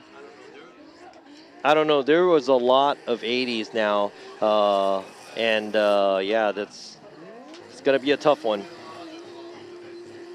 Let's see, 5. Right now we have 8 incompletes. So that'll drop us down to 39, so we'll still need 7 more to get knocked out. So we'll see if some of these other 70s, mid-70s are going to be safe or not. But next at the line, ready to go, is going to be number 18, Tetsuya Iha, coming all the way from Okinawa with Kartis Okinawa with Nor in his crown. Probably one of the biggest cars in the Formula Drift Japan series. Usually a luxury car you see slammed out on the streets of Tokyo, but here he is right here, drifting this beast, coming around, insane built 2J under the hood. Nice job through outer zone 1, cleaning it up. He had an incomplete, so he's definitely got to put something down in the scorebooks. And there he is riding that wall through outer zone 3. A lot cleaner than that first run that he had before. Yeah, and I'd have to say, this is a lot cleaner than his first run. It looks like he cleaned up the line very nicely. And this is a lot better than the incomplete that he had because he has a score now. Yeah, I want to see how close he got right here through that outer zone 3. Check out that side view. But yeah, he's been driving this for the last, 3 or 4 seasons, so he's definitely gotten used to it. He changed the livery this year. He was all red last year. Now he's got this white concept for his livery. So we'll see right there. Yeah, it's pretty good. Not too bad at all. 83.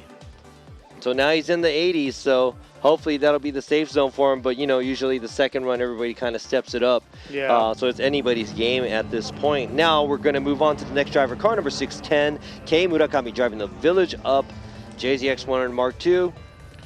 He got a 78 for his first qualify run. Like we said before, being in the 70s isn't quite the safe zone, but the more they move up, 80s might not be safe either. And here he is coming around, entering into outer zone 1. Nice job. Oh, made a correction halfway through outer zone 1. Playing with the throttle there through the touch and go, and a little late. And shallow, oh, huge straightening right there after outer zone 3. So hopefully 78 is going to be enough for him. Yeah, I mean, everything looked like it was a lot better than his first run, but something happened after he left the outside zone 3 area.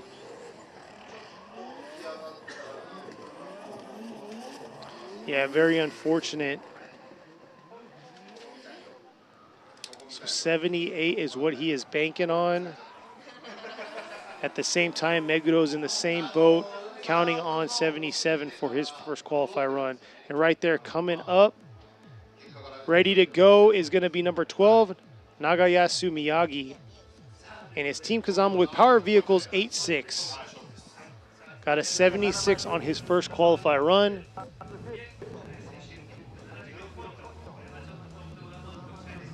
Moving up from FDJ2, let's see how he is going to do for his second part and qualify.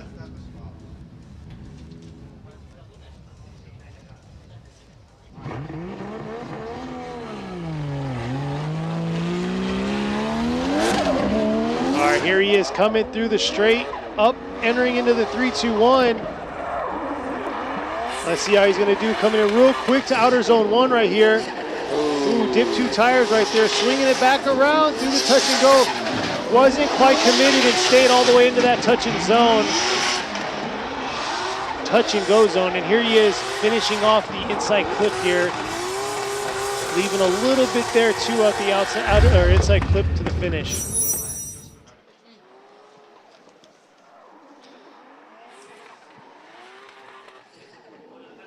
All right, so that's a sizable mistake right there, leaving or going on the outside of the outside zone 1, and pretty much not filling all the outside zones as he's supposed to. He's leaving some room there, so I'm not going to say that was the prettiest line score that I'm going to be giving him. But at the same time, every part of this track really matters. So if you're 3 points here, 4 points there, that could add up as well. Exactly, and every point counts, especially when you're sitting at a 76. So we'll see what the judges finalize on his score, 77. So is that going to be enough for him? Yeah, so he tied with Megudo right now. Let's see if that's going to be good enough to make it to the qualify. And like I said, we have 8 incompletes. Here's another one of our incompletes right here by number 330, Shigehisa Sasayama with the DSL.com JZX100 Chaser. He suffered a pretty bad accident in outer zone 3. Let's see if that's phased him or not, or if he's going to get a complete run here through outer zone 1. Nice job hovering that tire on that line right there. Coming back around outer zone 2. Here he is entering into outer zone 3, that danger zone. Swinging around, able to hold on there. And left a little bit there, a little bit of a gap right there for that inside clip.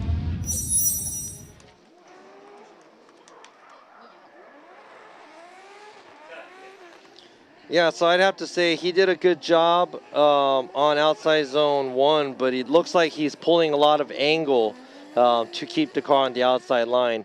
Now, the rest of the area, same as a lot of the other drivers, he makes full points here, loses points here and there. Inside clip, he lost a few points because he didn't hug the inner side of the track.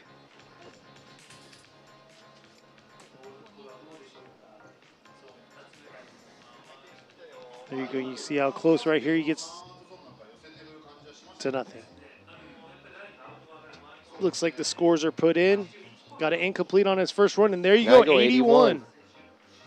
Is that going to be good enough? Is the early 80s going to be good enough to make it to the qualifying? I don't know. Here we are. Next driver up, sitting at the line, is going to be Shinichi Uemura in his Team Ito Auto Uemura Sangyo JZX 100 Chaser. Got a 73 on his first qualify run. Very low 70 score, not safe for him right now. He needs to get a solid run in the books. Looks like he's bringing a lot of momentum this time around into outer zone 1 here. Real deep into that outer zone 1, dipping to, hovering close to 3 right there. Swinging back around.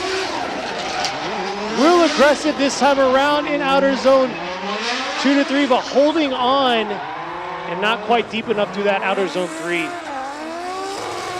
But man, his entry into that zone looked very aggressive, but he kind of held back after he realized, after he hit that hump. But let's see right here how many tires he dipped. He goes way off on outside zone 1, almost 3 tires from the beginning. Oh. Yeah, that was very close, but we're going to have to call it because he did dip a tire out, so that's going to be an incomplete for Uemura at the outside zone 1. Regardless, I would have to say regardless, I'm not going to say that would have been a high score run because he did dip a lot of the car outside zone 1. Doesn't reach the touch and go, and right here too at the wall. Well, now you can't see it, but it doesn't look like he gets too close to the wall either. So that's an incomplete, and I don't know if the 73 is going to cut it for him to make it into the qualify in the top 32 for tomorrow. Next at the line is number 86, Kenichi Takashima in his Team Ito Auto Ken with Hirano tire with Good Ride. JZX 100 Chaser at the line, got an 80 on his first qualify run. We'll see what he's going to do here to increase the points for his final qualify run. And here he is ripping around early on, deep into outer zone 1 right there, dipping 2 tires, swinging back around through this touch and go under the bridge. Looks like riding that tire right outside through outer zone 2 and adjusting and making an adjustment into that outer zone 3. We'll have to see how deep he got there. And yeah, not quite deep enough into that inside clip. I have to check the replay on this. Very interesting approach by Takashima right here. That's a lot of tire off at the outside zone 1 area. And the tire off at the, then outside zone 3 too. That was a very wonky line for him to make.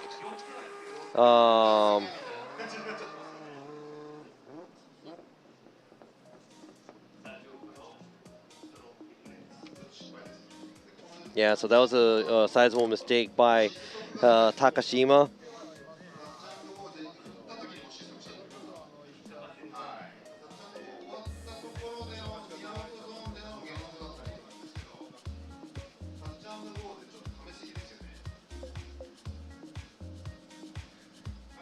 Good Ride Motorsports team.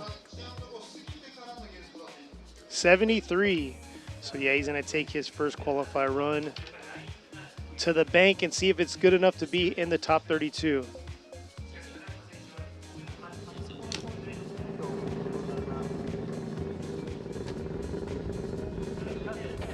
Ready to go, sitting at the line right now is going to be number 808, Manabu Fujinaka in his Awa Tire Japan Environment Development Racing. Got an 81 on his first qualify run, rocking the 3-rotor.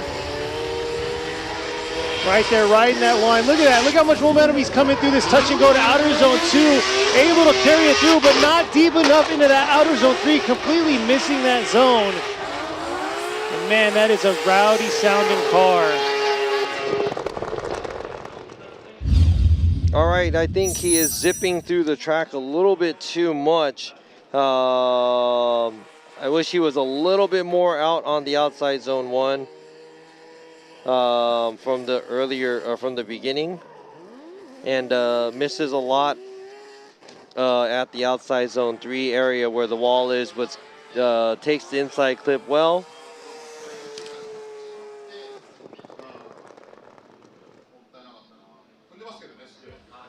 Here's the overview right here. Yeah, so there you go. A little bit of space at the touch and go. There you go. 77. So his first qualify run with an 81 is what he's going to have to bank on. And next up Ready to go at the line is number 17, Jin Horino, in his Good Ride Sports with Tops Racing Mew S14. 72 was his first qualify run. Like we said, he had issues so far this season with his vehicle, but it's looked like it's running pretty strong today. Let's see how he's going to do to improve this 77 or 72 point score, which is not the safe one. Oh no! And yeah, that's not looking too good right there. Dipping 3 tires.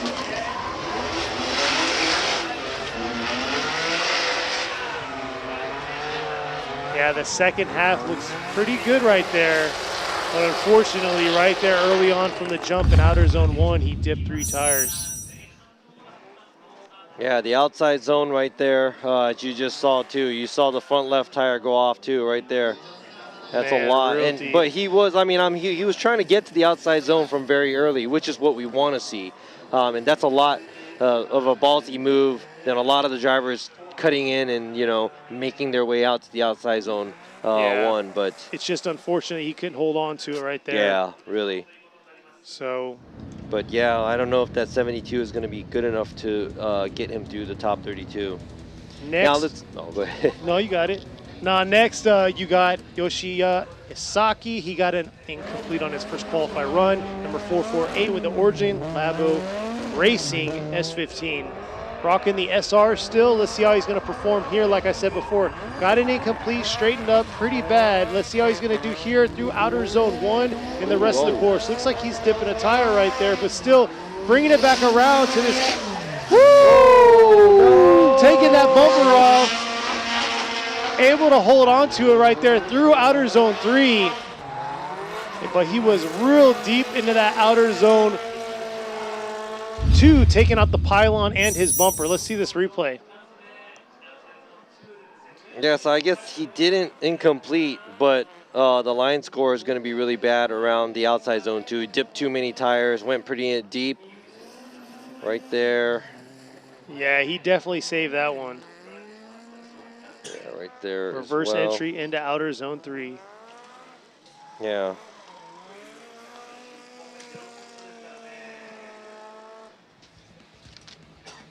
I don't know. Kind of a messy run by Esaki here.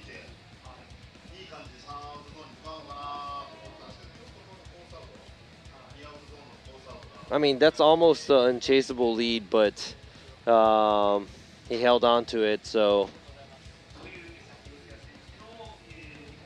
yeah.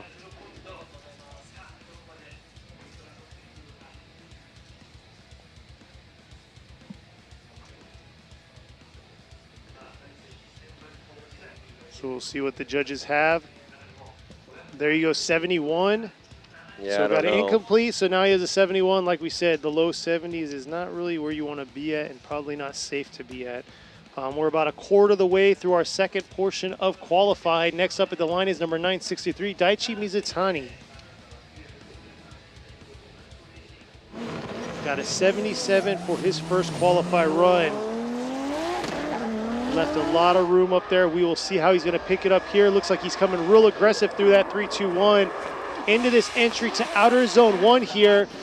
Real hot. Looks like he dipped 1 right there through that outer zone 1. Coming back around through the touch and go.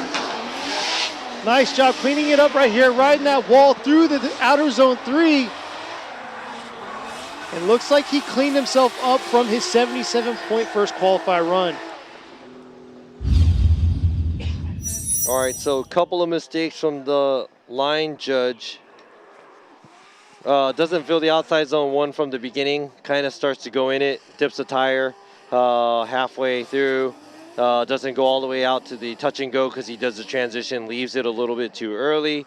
And he has a little bit of space probably around the wall and also the outside zone 2 area too. So not going to say the cleanest run that I've seen Mizutani do. And I don't know if that's going to be able to better his 77-point run or not. Maybe a little bit. I'm not sure. We'll see here. 81, so yeah, just a few more points. Looks like he got a point more for his angle.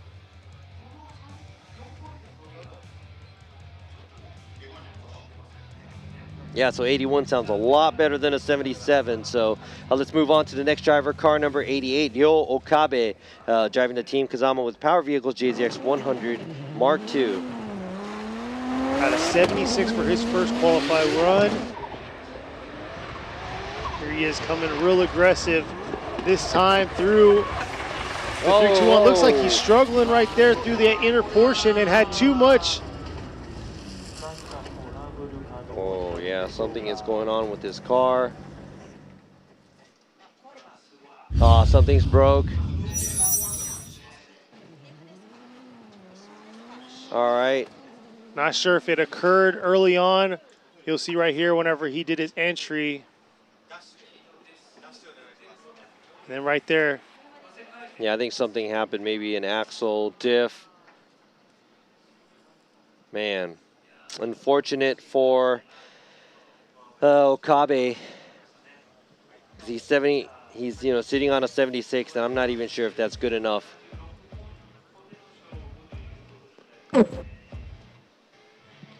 Here comes the tow crew coming out.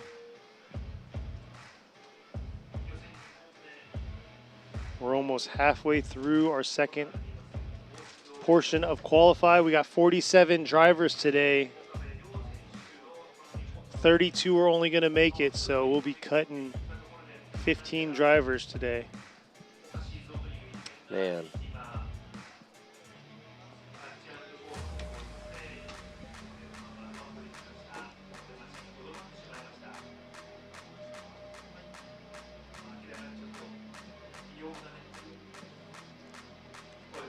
Yep, so let's get this car out of here and get the show on the road. Yeah, get the show on the road. Unfortunately for Okabe, he is going to get towed out. He's getting towed out.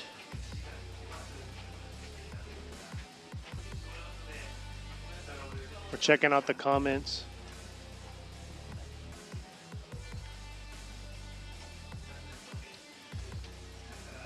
But yeah, we're fighting against time now. We want to get this all wrapped up before the sun goes away.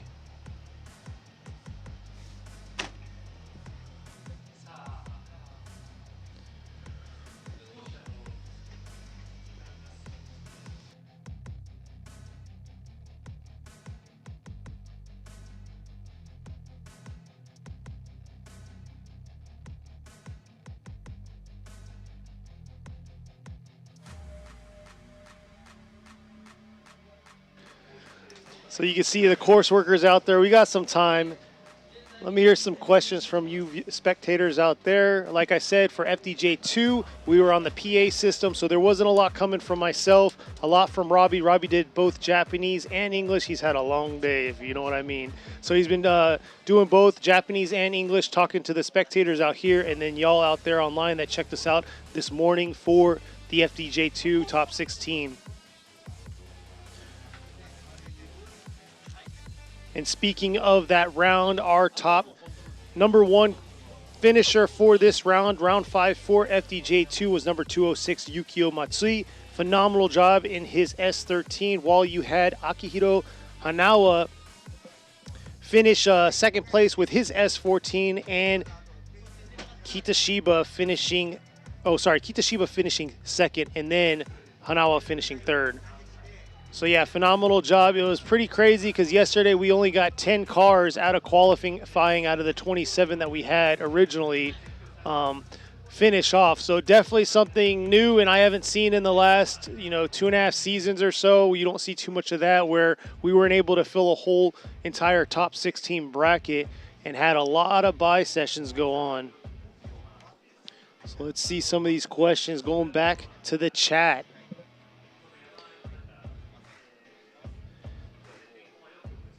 They are strong with these brooms.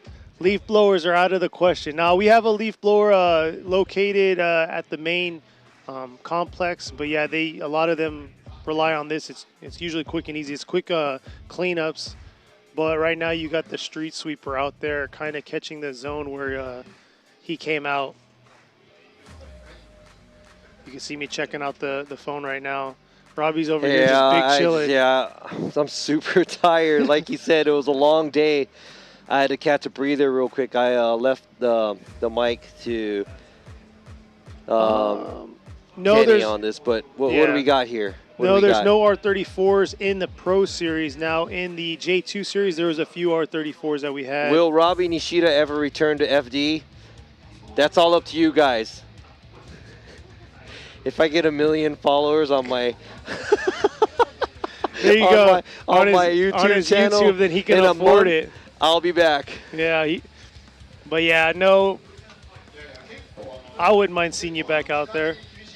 Nah, nobody wants to see this old I mean, you fart could, like out I there. said, if they start the Seniors League, you'd be fit perfect for it. Yeah, man, the silver class, they would say in Japan. Yeah, the OG class. Exactly. Y'all got to dye your hair silver, though. 45 and above. So I'll be eligible in December because I'm still 44. There you go. Yeah, let's do this. So Formula Drift, let's do this. It'll be FDJSR. What's the SR stand for? Senior League. Oh yeah, there you go. But Senior League is SL, so. Yeah, but you want SR is SR for senior? Yeah. Okay. See, you could tell Kenny's in the military. No. The whole senior master sergeant stuff and all that other stuff, right? And you know what's still funny though? As we're seeing, the audience and stuff like that, I'm just looking at Brian Eggert just quietly sitting in his suffering right now, trying to stay up. It's probably like 2:30. Oh, probably almost 3.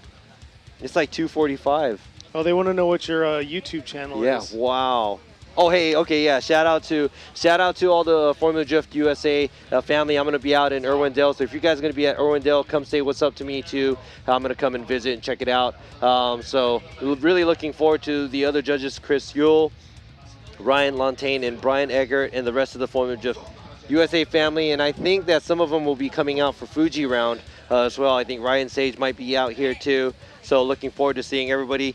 We love you guys and we miss you guys, and this whole pandemic thing is almost over, or it's pretty much over, so we can do this whole traveling thing again. So it's going to be great. I was going to go, but Robbie never invited me. No, I asked Kenny, I was like, hey, why don't you do a guest appearance for the FDUSA side of it? And he was like, oh, I don't want to go. No, next year. Next year. Yeah, and by the way, let me give myself some credit too. Yeah, go and check out Hey Man Robbie's channel too. That's his YouTube channel right there. I do some behind the scenes stuff for FDJ, and I'll probably do some filming while I'm in the States, just to show you guys what's so different from the Japanese Formula Drift scene and the USA Formula Drift scene. And I'm probably going to do the USA one in Japanese so that the Japanese audience could enjoy it in Japanese. But the cool thing is Robbie pitches it, it's all in English, and then he has Japanese subtitles, so he kind of can go help both sides of the, spectrum. So yeah, I mean, I speak English and Japanese. What else am I good for? That's true. Right?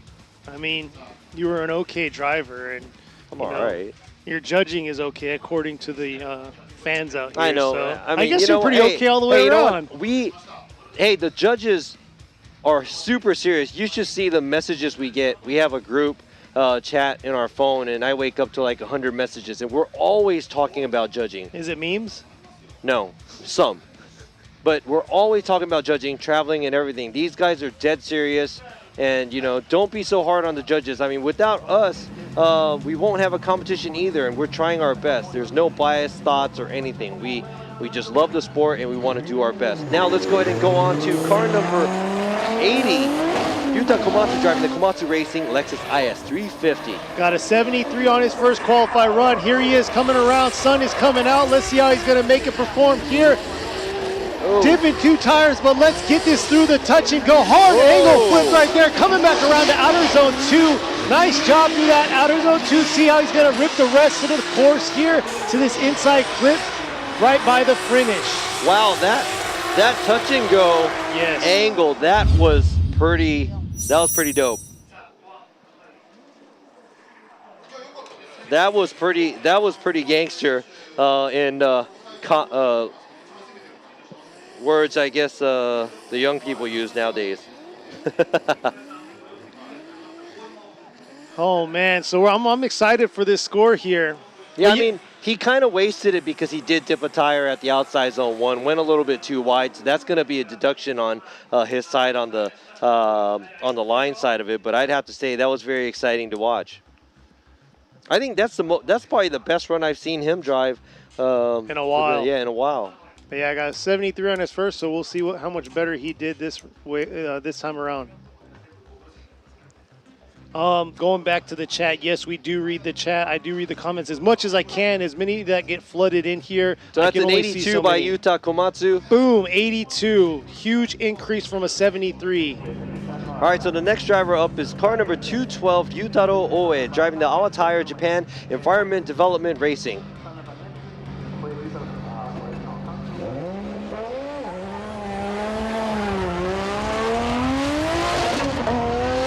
Here we go now. This is the young driver, Oe. He's sitting on an incomplete. Let's see if he's going to get a score in for his second run. He overshot outer zone 1. It looks like he's just throwing it all out there. Dipped 2 tires, but still made it very impressive and clean. Dipping a tire right there, coming into outer zone 3. Woo!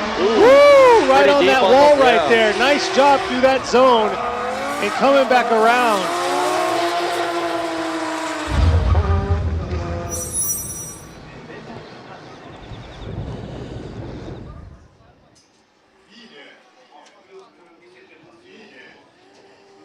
There you go, dipping 2 tires. And right there, it looks like he had a little bit of a dip right there before outer zone 3. Yeah, so outside zone 1 loses a tire. Outside zone 2 dips a tire. Not as super deep towards the wall. He still has probably like another foot or so there. But for coming off of an incomplete, he really risked it. There you go, 84.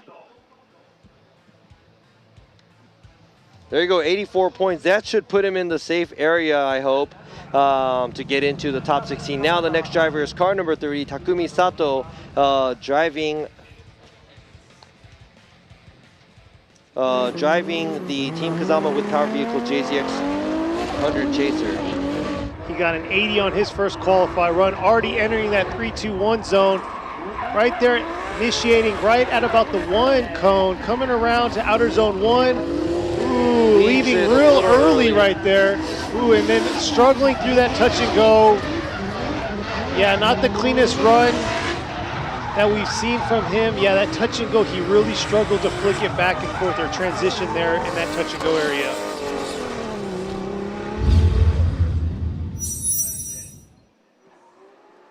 See this replay by him. Yeah, so he does leave outside zone 1 earlier, so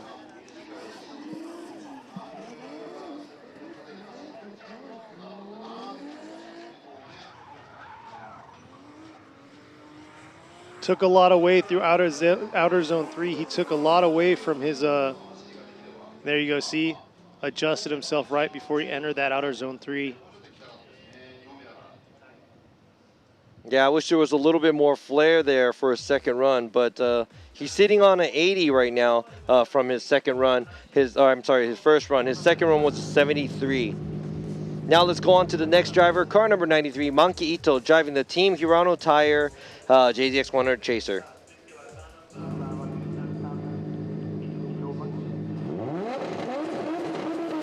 So here he is, ready to go, 85 for his first qualify run. Here he is entering the 3-2-1. Nice job ripping around to this outer zone 1. Looks like he's diving a little bit. Nope, he able to tip 3 tires right there. Yeah, he definitely picked up some steam coming through into outer zone 1. Going to be an incomplete for him. Got an 85, so hopefully that will be enough for him to qualify into the top 32.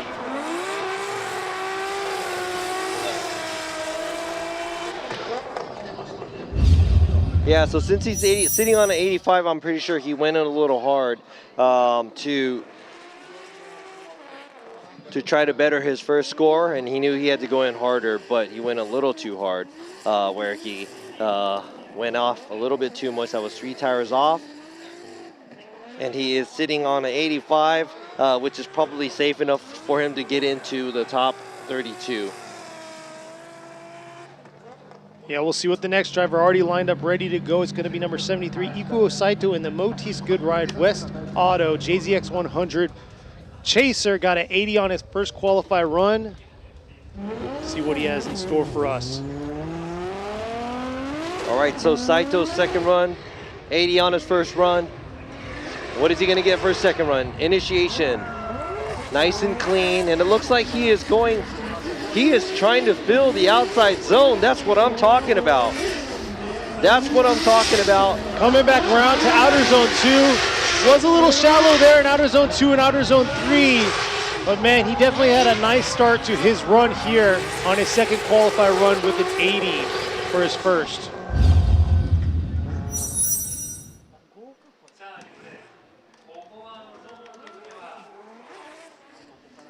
Wow, I'd have to say this is the best outside zone 1 I've seen today, line-wise.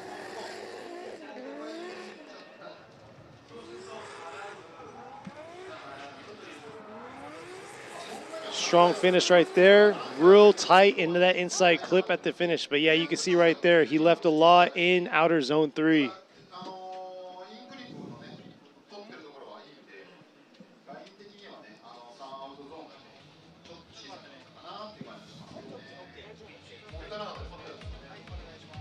There you go, 84. 4-point increase for him.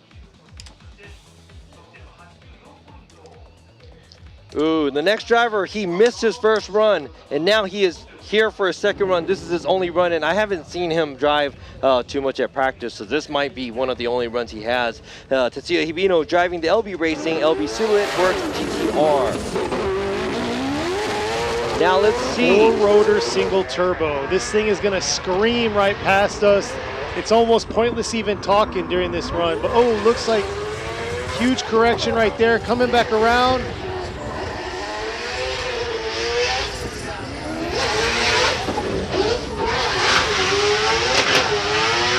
Right there, riding that wall through outer zone 3. Is that gonna be enough to get him into the top 32? That one run right there. Looks like he struggled a little bit here early on through outer zone 1. Yeah, so I'd have to, yeah, that's a huge correction there.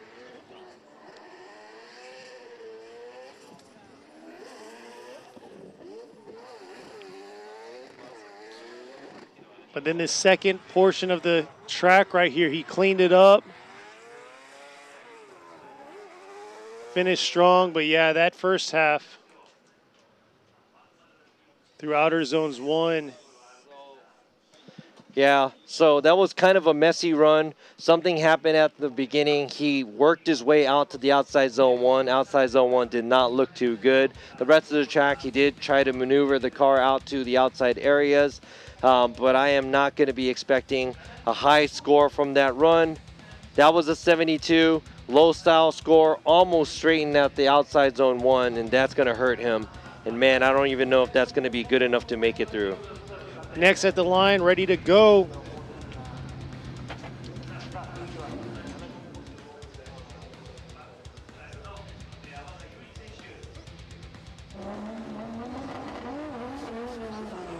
Ready to go, you got Uchiyama guy, number 19. Yeah, sitting on a 70, he's gonna have to up that score.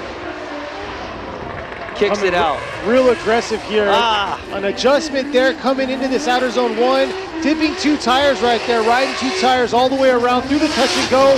Flicking back around.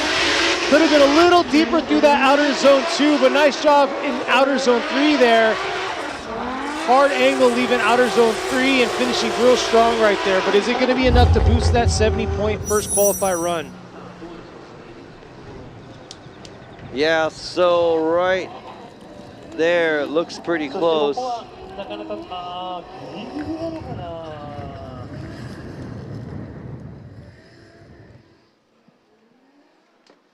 Yeah, I'd say near the wall, it's not bad, but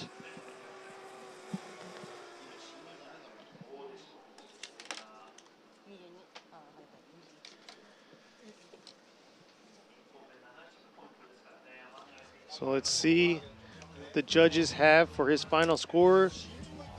How much is it going to boost this 70 points that he got on his first qualifying run. That was a good amount of steering correction that we saw at the outside zone 1 area. He did dive in and he had to do a huge correction.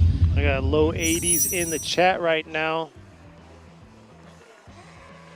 Here's another replay right here. Little adjustment. Dipping the 2 tires right there.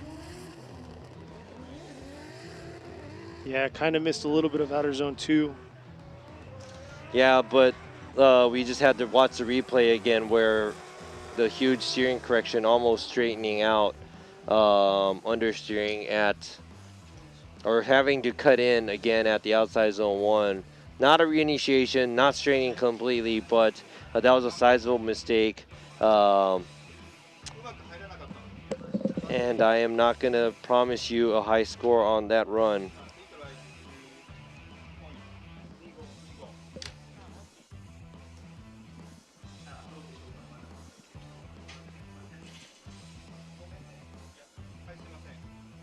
So it looks like we're getting this final score in. Quick adjustment. There you go, 72.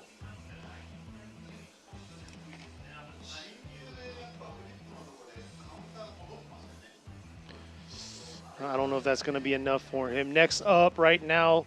He's sitting on a 91, so he's probably like, all right, whatever. But no, he wants to carry that through and make it happen. Sitting at the top right now. Man, I can't believe that he pulled off a 91-point run on the first run, and he's 13 years old. I know. Hiroyo Mino, very impressive, number 771 with the Team Cusco Racing GR Yaris. Oh. 91 on his first qualified run, and here he is. He has nothing to hold back. Looks like he dipped a little bit right there, but here he is coming around, throttle on, full committed to what's going to happen right here through outer zone 3. Oh man. In practice makes perfect right there, coming into that inside clip. And man, that sun is screaming down, and you can see how it kind of gave him a reflection there in that inside clip.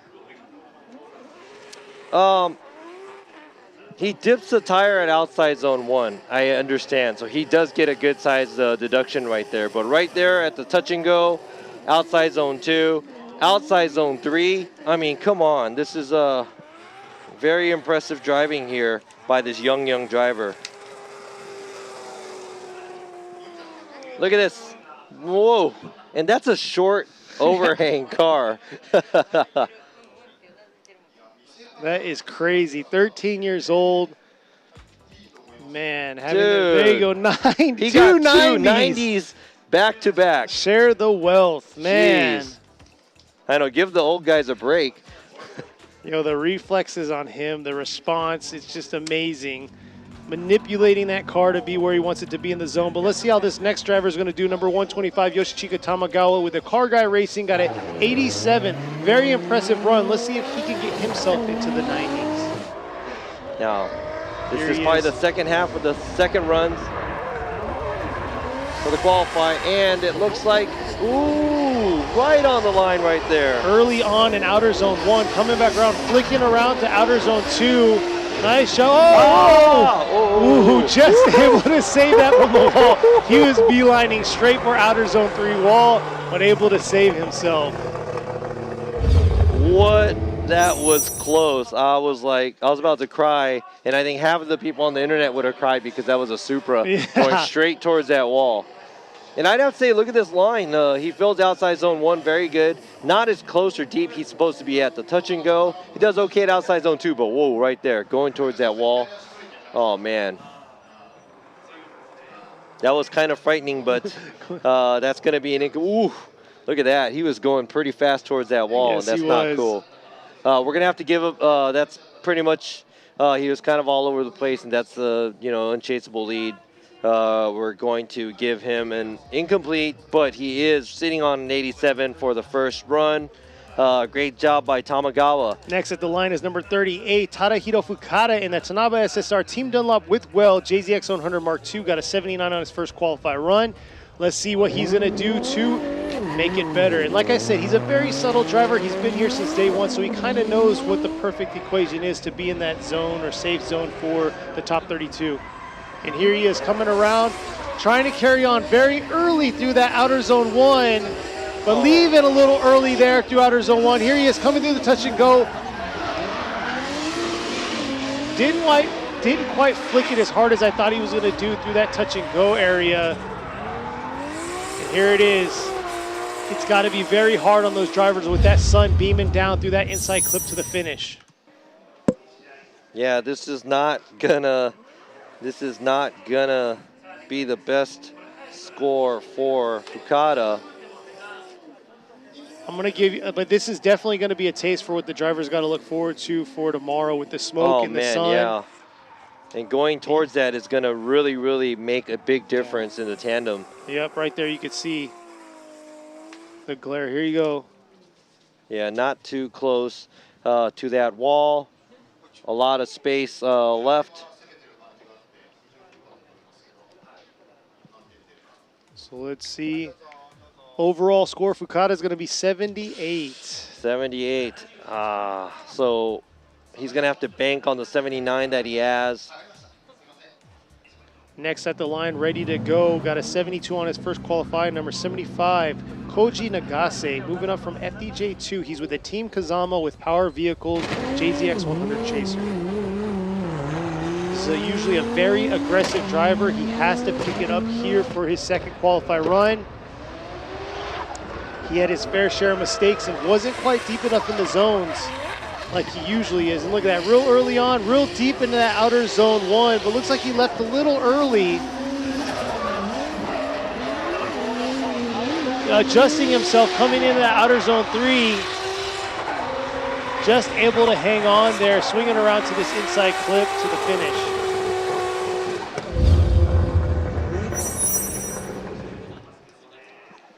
Said before, 72 for first qualify run. All right, just double checking the replay here. I wish he could have stayed in. Dips the tire, not too bad. Then right there, the transition is very late on the left rear of the outside zone 2. And the wall ride, I think he has a little bit of space that he can fill as well.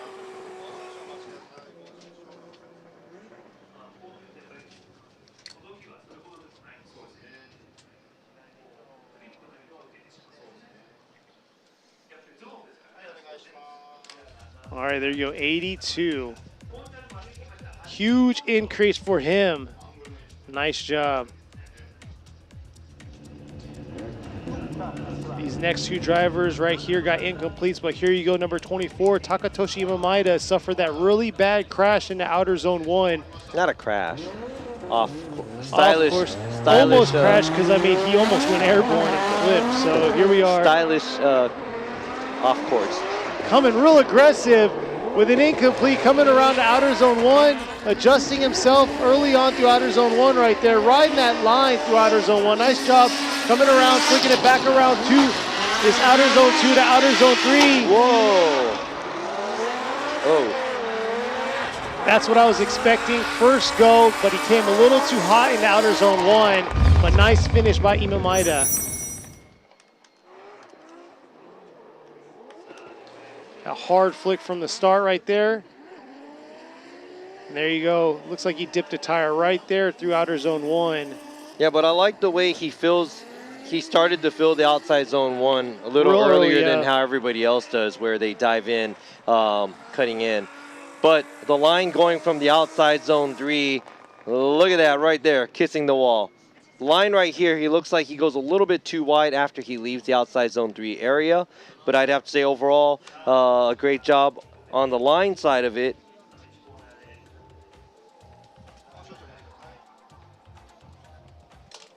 So let's see this final score for him. There you go, 85. So yeah, 70s aren't looking really good. Looks like it's going to be the low 80s right there. Next up, sitting at the line, ready to go, is going to be Yoshitatsu Kaneda in his Team Cusco Racing GR 86. They got an incomplete, very unfortunate, moving up from FDJ2. Sun is beaming now, making it hard to see this outer zone 1, but here he is coming around early on into this outer zone 1. Adjusting himself right there. Looks like he left a little early through outer zone 1. Here he is coming through the touch and go. Hard angle through outer zone 2. Could have been deeper into that outer zone 2 and outer zone 3 there. Oh, what happened? What happened? What happened? Uh-oh. Oh my God, something happened to his car. Man. I don't know if it's an axle or what, but it looked like he was not building any traction. Oh my God, this is really unfortunate for Kaneda. Yeah, and then last event he suffered really bad body damage, so here he is just pushing the car to its limits, and unfortunately something went wrong coming to the finish.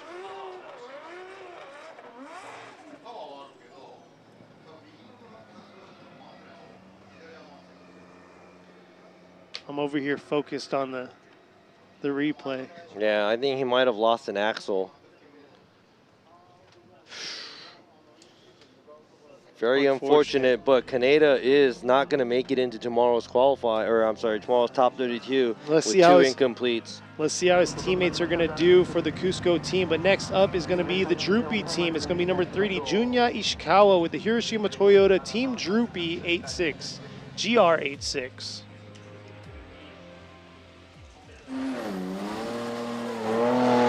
All right, sitting on an 83. Let's see what kind of exciting qualifier run he's going to make for a second one. Nice flick by Ishikawa, and Gotta see that. It looks like it was 3 tires there, but man, what a save. Yeah, and then a huge straightening right there.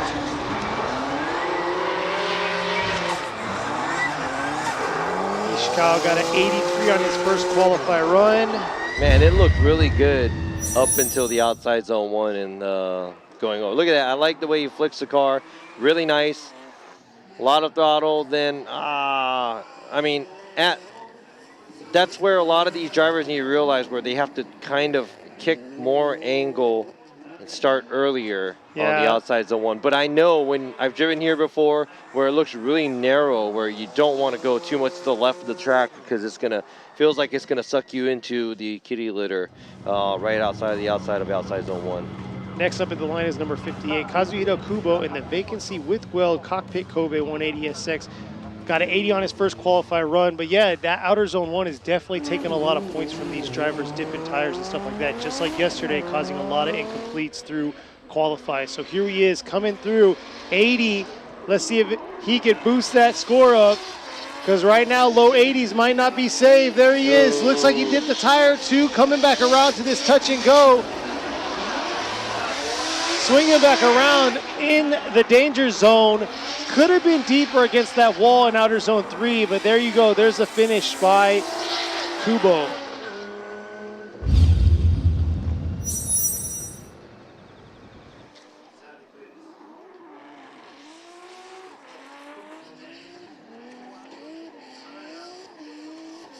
So here we go.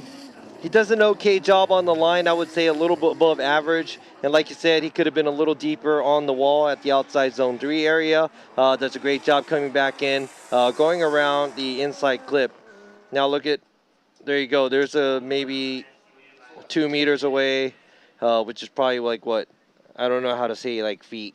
6 feet away. Feet and inches and all that, yards and stuff. That looked like about 6 feet away from the wall. There you go, 78. So he is sitting on an 80, which is the better score. Now let's see if that's going to be good enough to get him through for the top 32 of tomorrow. Next, coming up to the line right now is going to be number 218, Konosuke Fujimoto in the D-Dash Racing S15. Got it incomplete on his first qualifier run.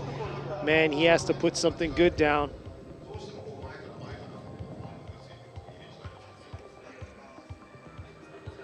Yeah, Fujimoto still rocking the SR with the VE head. Probably makes about high 5, close to 600 horsepower out of this little 4-banger. Showing us that it's possible with a small displacement engine. Let's go ahead and check this out. Nice flick. Man, listen to this thing rip though. It sounds amazing. Here he is coming around early on to outer zone 1, riding that edge. Nice job coming back around. Nice job right there. Through the touch and go. Ruining it right there through outer zone 2, but carrying it through to outer zone 3. That thing is just screaming. So you got to run in the books, but man, that outer zone 2 is definitely going to affect his score. Let's check out the replay here. Like Robbie was getting excited about early on, filling that outer zone 1 all the way through, Coming back around, could have been a little harder there through the touch and go, but yeah, couldn't quite get it back around for that outer zone 2. Yeah, he lost a lot of juice after the touch and go. He lost some points there, going to the outside zone 2 area, and he could have been a little closer on the wall right there too. There you go. That's probably what, about 5 feet, 4 feet away, and yeah. But I would have to say that's one of the nicer outside zone 1s I've seen, where he was able to fill the zone from early on.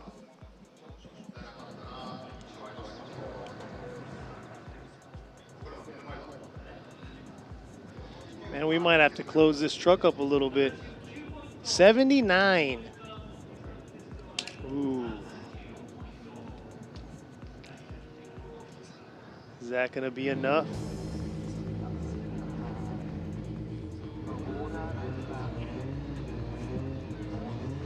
Next, sitting at the line, number 5, Tomoki Tanaka in the V-Style Good Ride with Tetsujin JZX100 Chaser. Got a 71 on his first qualify run.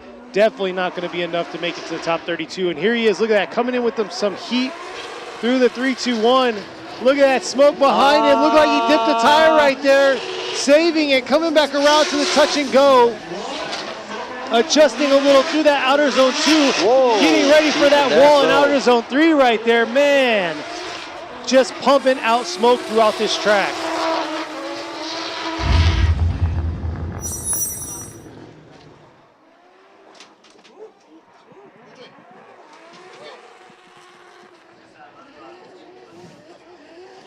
Yeah, we're getting the sun out of our eyes right now, but let's go ahead and check out this run in the replay. He loses a lot of points at the outside zone 1 area, but everywhere after that looks pretty good. Gets really close to the wall. Here you go, look at that. Pretty deep, and I think that's pretty deep enough where you want to be at the outside zone 3. So I'd have to say, you know, his first run was a 71. I think it's going to be I think that's going to be a little bit better than that. 78. Yeah, 78. Now let's see what the late 70s is going to be. It's going to be really close. Yeah, some of these drivers are definitely holding their breath right now. But here we are. Next up is number 7, Junji Yamamoto in his 5X2JZ FD3S. Got an 82 on his first qualify run. Let's see how he's going to perform here for his second qualify run. Yeah, so not the lone rotary car because it's not a rotary. Exactly. Ooh, look at that angle.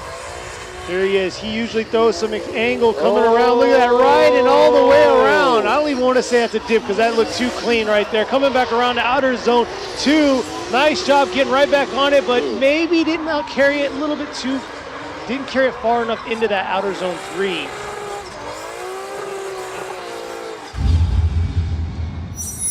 Yeah, I mean, I'd have to say outside zone 1 looked pretty exciting, but yes, he was, I think he was off a tire or something.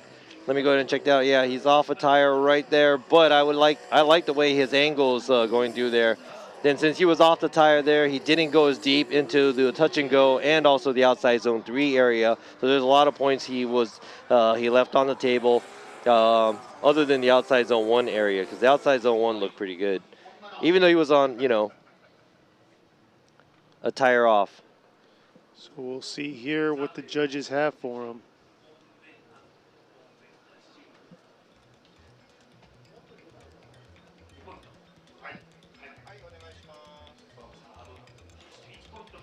'81, so 82 is what he's going to have to bank on his first qualify run. He actually increased on his angle.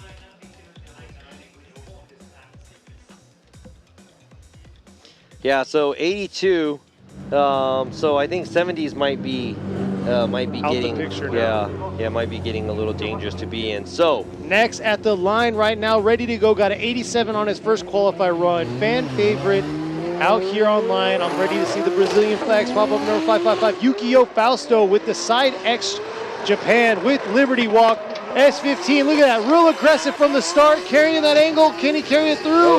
Oh, making an adjustment right there, diving in a little bit, being real shallow in outer zone 1. But there you go. Oh! Ooh, that's just where the saving gravel was, himself. Yeah, that's where the gravel was, and that's the scary part, where he could not hold the car. spun out, but he is sitting on an 87, so he will be making it into tomorrow's top 32. Man, what a save right there, because that is a very dangerous move that he was making coming from outer zone 2 as wild as he was getting. Yeah, but he already knew. He kind of threw it away at outside zone 1 because that Yeah. wasn't going to better the 87 for sure.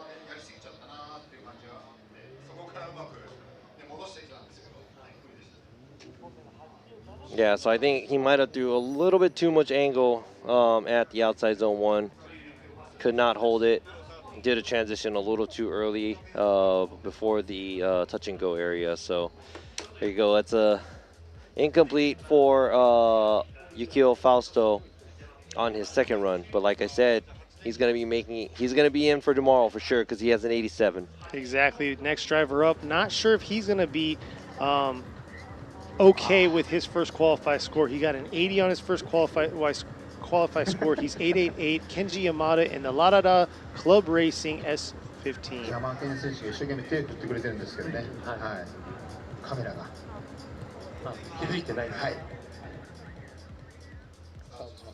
Let's see how he's going to do here.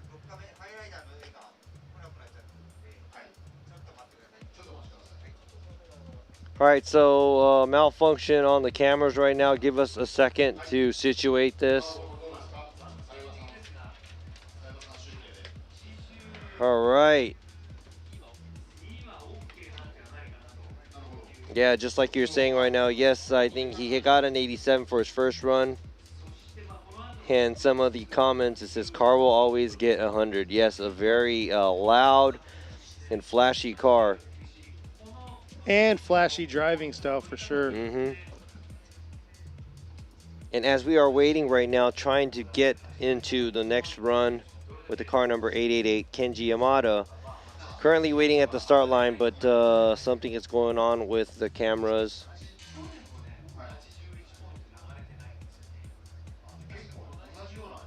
So right now we got 16 drivers left out of the 47 that we've seen already go once. So we're just waiting here. So yeah, the big thing with these cameras is we can't see the start gate. The start gate's actually on the other side of the main office building of Okayama. So we don't see it. We only see it on the camera screen or the TV screen. And then right when they come up to this Dunlop sign or pass under the Dunlop sign, right before the 3-2-1 is whenever they appear in front of us. So if you haven't been out here, definitely it is a pretty big, widespread track out here. 2.3 miles, 3.7 kilometers. And then this infield portion right here was pretty much designed and made for the Formula Drift Japan track. Very interesting track, high speed. But that's the big thing. That's what a lot of you fans out here love about Formula Drift Japan is the different dynamics in tracks. We have really tight tracks like the last one we were just at, Okibuki, going uphill into a wall, pretty much coming around to this horseshoe bend and then ripping back around. And then you got stretches like here where you're entering, you know, fourth gear and then ripping around the zones, unlike coming back around like the horseshoe section.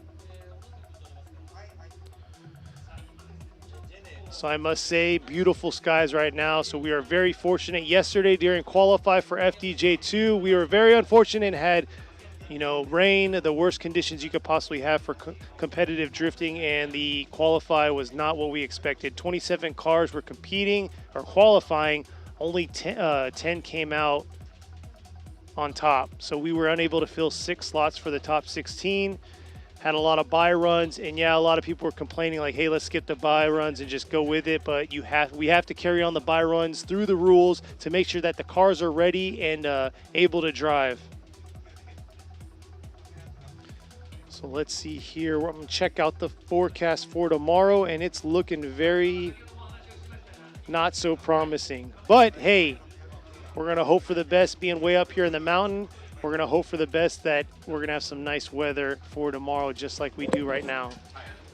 So yeah, we're having technical difficulties on the camera side of things, and we're going to have to wait for that to come back up because we won't be able to get replays or show you guys the live stream on the view we're supposed to have.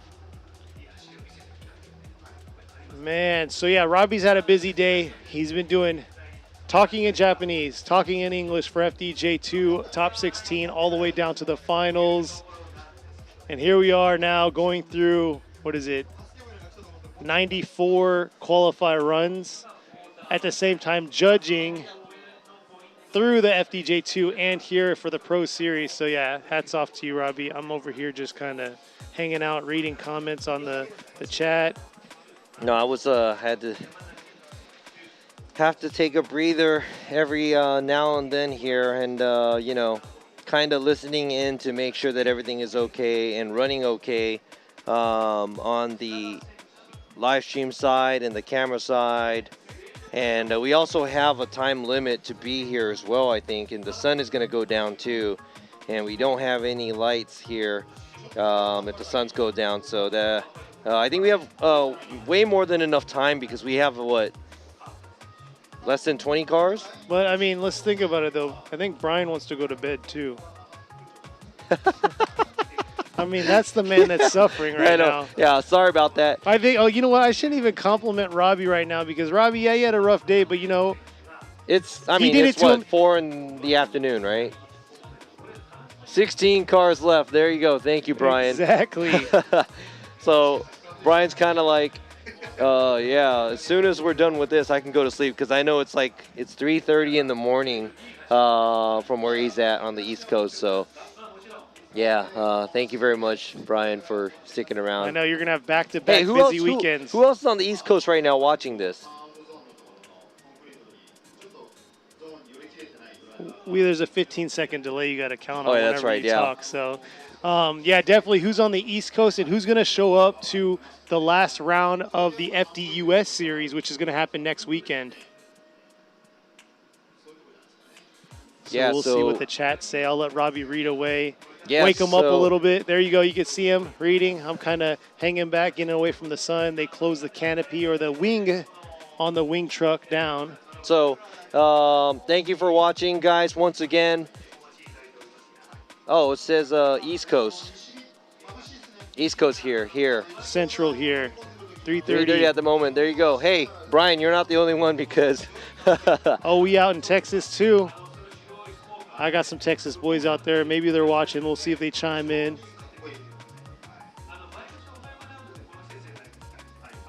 There you go, Texas, baby. From France. Hey, I'm going to be in France in a couple weeks as well. So after this, I will be going to Irwindale next week. I'm going to be visiting Irwindale to check out the last event of Formula Drift USA to see who the champion is going to be. It's pretty close. Really exciting. I've been following, obviously, FDUSA for a long, long time now, and get to see some of my friends that I haven't been able to see for a couple months now. I'm really excited to see that. There you go. We got Ohio. We got New Zealand out there. We got Charleston, South Carolina. I actually was there for a few years. Where, beautiful Charleston? Place, Charleston, yeah. Coming around, we got Poland, Massachusetts. Hey, you know what? Hats off to y'all sticking it out with us, staying up with us. Tomorrow is going to be a very exciting day. We got top 32. We'll have a little break between top 32, top 16, and then we'll do the top 16 intro. And it looks like we're getting some camera views back, but I think this is possibly the drone view. But yeah, so we're going to go from top 32, small break, into top 16 intro, and then hopefully we'll kick it right off. And, you know, we'll have our final, you know, round 5 winner here at Okayama. I think he just lost like 30% of the tire in the burnout box. You're probably right. No, but it's fun to see the difference from all over the world, where there's so many different series and different kinds of drivers and different kinds of cars. And the way they warm their tires up is very different. They do it very different in Japan, where they really want rear grip only, where in the U.S. it looks like they try to scrub the front tires a lot. And that seems like it's really important as well. And I'm pretty sure everybody has their own style, but here we go. We are back. It's car number 888, Kenji Yamada, driving the Laudada Racing S15 Sylvia. Got an 80 on his first qualifier run. Let's see how he's going to do here. 16 cars left. Let's finish strong. Let's see how he's going to do. Here he is coming in real hot into outer zone 1. Adjusting himself. Oh, dipping 3 tires and huge correction right there. Man. Woo! Bringing it through, carrying it through the outer zone 3 and real deep into that wall right there. No fear. Man, that was a pretty, yeah, that was a pretty wild ride, wild run by Yamada, but unfortunately he did go, he dove into outside zone 1 a little too hot. That was almost 4 tires off. That's going to be an incomplete on his second run, and he's sitting on actually a 80. So probably cutting it pretty close, because an 80, I'm not even sure if that's gonna be, well, I'm usually wrong, so I'm not even going to say anything. Exactly, but next coming up is number 99, Kazuya Matsukawa in the Hiroshima Toyota Team Droopy A85 Terreno. Got an 88 on his first qualify run. I bet they love coming here because this trip is a lot faster than any other rounds that they have to go to. Yeah, because I think they're like probably like 2 hours away, maybe 2 hours if away that. or something. Yeah. But here he is, man, like a rocket coming through 3, 2, 1. Able to hold it back a little bit, but right there, dipping 2 tires, ripping around to this touch and go. And man, he is just blazing through this track right now into the outer zone 3. Woo! Riding that wall right there. Look at that hard, full angle. Oh, and dipping it inside portion right there of the inner clip. So I'm going to have to check out the replay, make sure he didn't strain, but right there, had to correct his steering a lot at the outside zone 1, going into the outside zone 1, not deep enough at the touch and go. Kind of has to do a reinitiation thing. Doesn't get too deep into the outside zone 2. Gets pretty deep in outside zone. Yeah, gets pretty deep into outside zone 3, but goes in too much at the inside clip. And he has the 88 on his first runs, but I really doubt that that second run he just made is going to be better than that. We'll see here. Let's see. Yeah, there you go. A little bit taken away on his angle portion. So 79. So hey, but an 88 is solid. pretty good. Yeah. I mean, considering there's only one 90-point run, a 91-point run that are in the 80s. That's done by a 13-year-old. Both 90 runs is done. But next up, already going through the chicane is Shuichi Mano in his Victor Racing with Charlie Boy style. 1 via, got an 84 on his first qualified run, and here he is trying to hold through. And huge adjustment right there.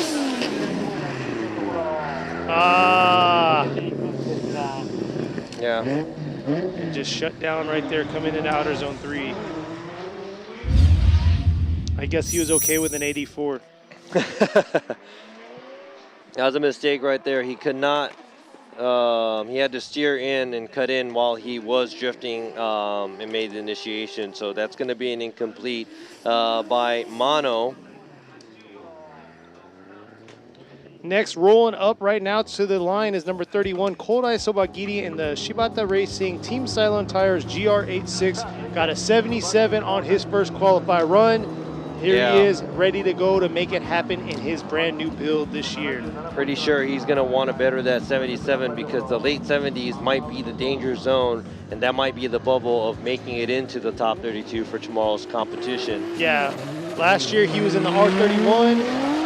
Dope old school car, but look at this, bringing this new one out. He says he loves it. It's so easy to drive, so easy to adapt to. And here he is coming around, adapting to outer zone 1.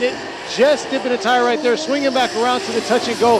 Very aggressive this time around by him, coming in this outer zone 3. Whoa, coming right up against that wall.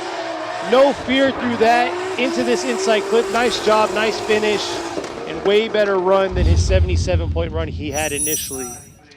Yeah, so I'd say outside zone 1, he got a pretty sizable deduction, but everything else after that looked pretty good. And it's going to be an overall score for the line. So I'd have to say, I'd have to agree with you. That 77, he's probably going to better it because he was really close to that wall. A little bit of a stall there after the outside zone 3, going to the transition of inside clip 1. or the last inside clip that we see on the track. But I am expecting it to be maybe...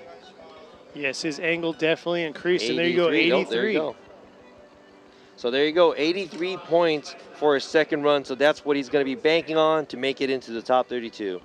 So let's see what this next driver is going to bank on. Got an 81 on his first qualified run. He's getting ready to come up to the line. Number 77, Yusuke Kusaba with the Team Cusco Racing GR86.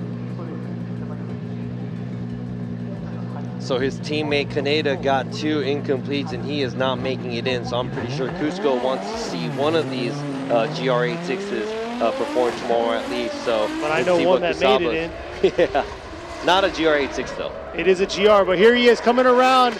Kusaba doing his thing, nimbling his car around outer zone 1. Oh, just hanging on right there through outer zone 1, almost getting an incomplete there. Possibly dipping the 3 tires. We got to check it out again, and here he is ripping back around. Ooh.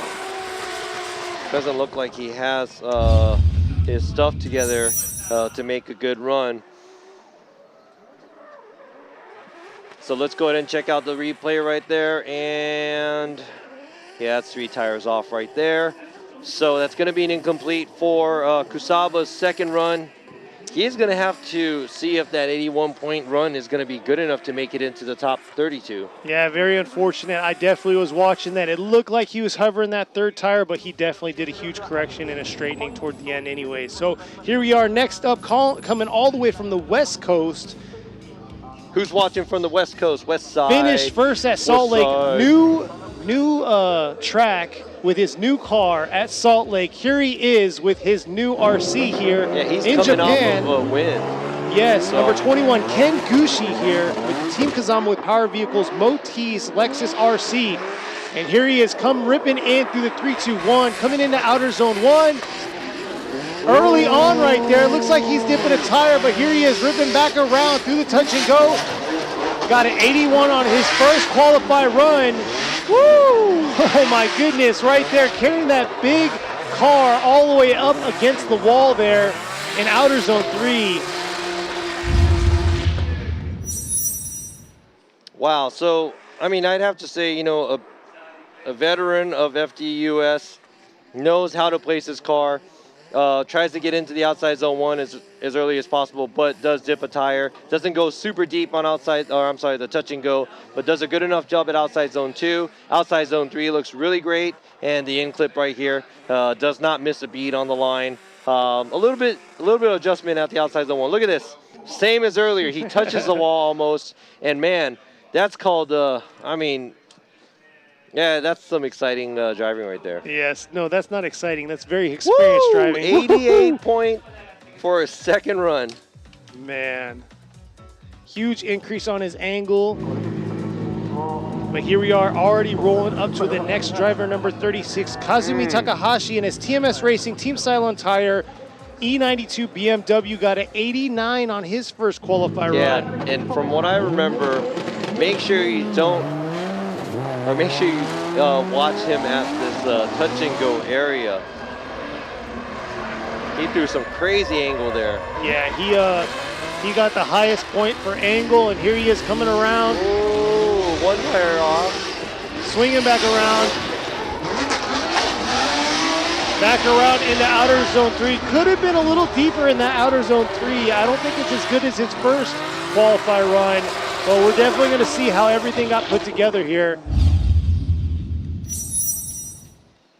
Oh man, like if he could do something with that tire dipping area, he gets a similar deduction from what the earlier driver got right there. And you know what? I'd have to say that's a pretty good. That's a pretty good way to drive around. He throws good enough angle early at the touch and go. That's why he throws a good angle and a good line at the outside zone 2. So I really like I'm not a fan of his outside zone 1, but I think the way he carries touch and go all the way to the outside zone 3 is pretty good.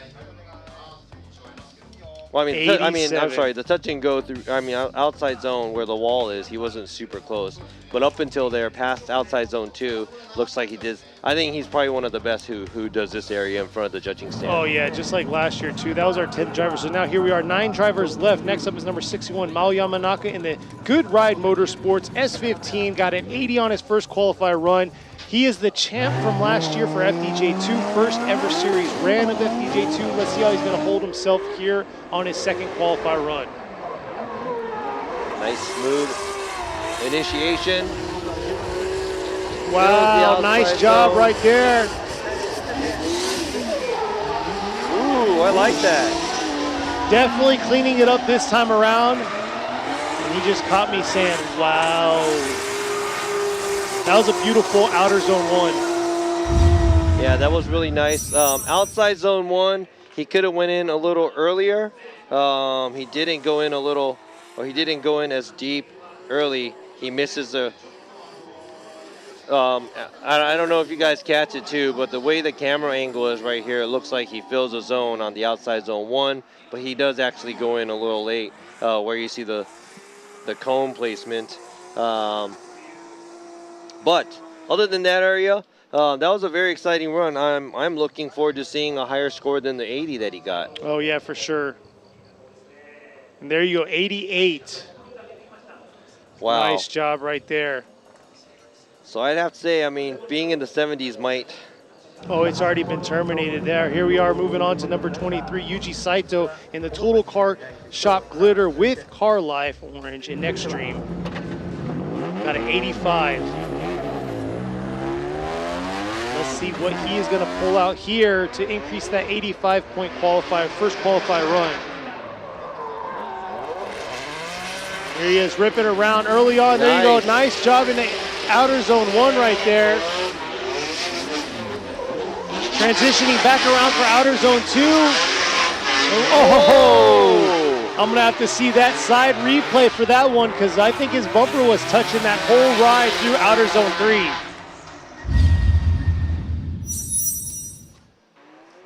So here you go. Let's see this replay. Wow, look at this. Watch this. Start. From the beginning of the zone all the way to the end. Yeah, it is definitely an illusion, especially that second cone, the second pylon there, to see the end of that zone.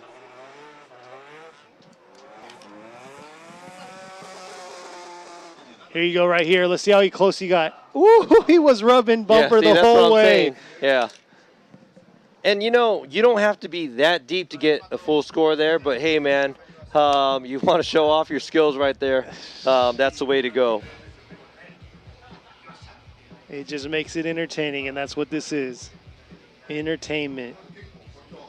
So we'll see what the final is for him here. Yeah, I think this is going to be really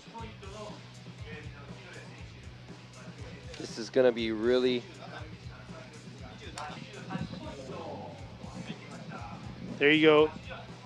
88.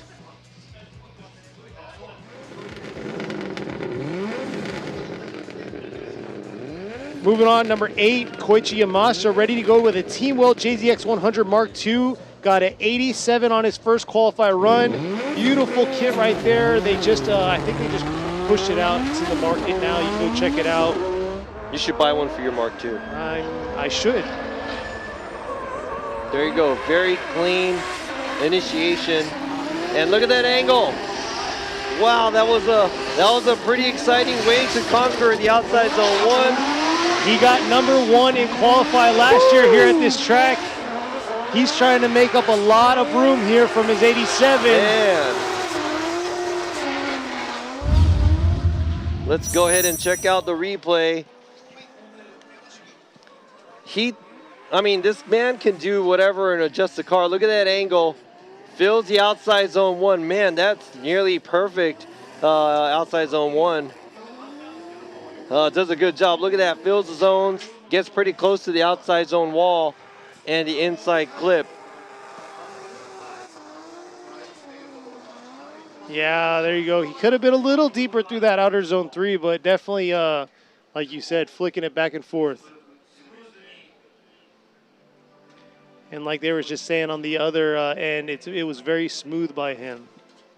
Yeah, I think definitely a good run by Yamashita, showing off his skills as a ex-champion, well, last year's champion in FDJ.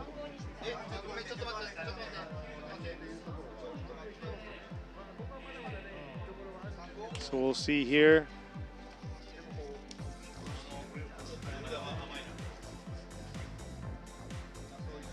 The anticipation for his final qualify run here. 87 was his first qualify run. 90. Oh, 91 by the champ Oh, himself. man, unfortunately, though. Well, I mean, you're going to have to get more than a 91 to take that top spot because Exactly. we got a driver that got a 91 and a 90. Yeah. So you have to get a 92 or above or you will not be the top qualifier. So let's see who can make it up there. And see if it's going to be this next driver, number 311, Naoto Suenaga in the Atlas Tire Drift, Team Fukushima 370Z. Got an 81 on his first qualify run. Like Robbie was saying, prop shaft twisted, a huge adjustment there. He's real shallow into the outer zone 1. Coming in real hot, carrying a lot of speed through, momentum and speed through this track right now. Able to fight through that outer zone 3, but definitely not the cleanest one we've seen out of Suenaga. Yeah, it doesn't look too stable, so I'm not sure how that's gonna affect the. Yeah, after they fixed his car, I don't think he got any practice out of the car once they installed the new part. Yeah, but he is a veteran, so he knows what he has to do to get a good run. Gets fairly close, but look at that bobble right there, leaving the outside zone 3. But seems like he's fighting the car, like right there, good 5-6 feet away from the wall. There you go, 78. Ooh. Last 5 drivers right here. Very exciting driver up, pulling up to the line now, number 87, Daigo Saito in the TMAR GR86. Got an 89 on his first qualify run. Is he going to get something above a 91? Is he going to get a 92? He's going to have to get a 92 to get that top spot, but man, the way he rode that line in outer zone 1, if he does that again and cleans up the rest of the track, he might have it in the bag. And here he is coming into the 3-2-1 really quick with some momentum here, coming into outer zone 1. A little shallow there through outer zone 1 for Daigo compared to last time. And here he is flicking back around for outer zone 2 to outer zone 3, right on that wall. Man, overall though, very exciting driver.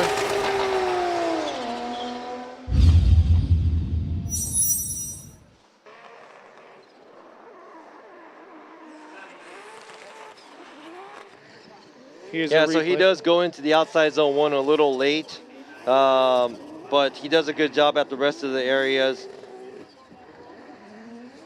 of the track. He does get close to the wall, or gets closer to the wall, tucks in out the inside clip. Look at that right there, super close to the wall.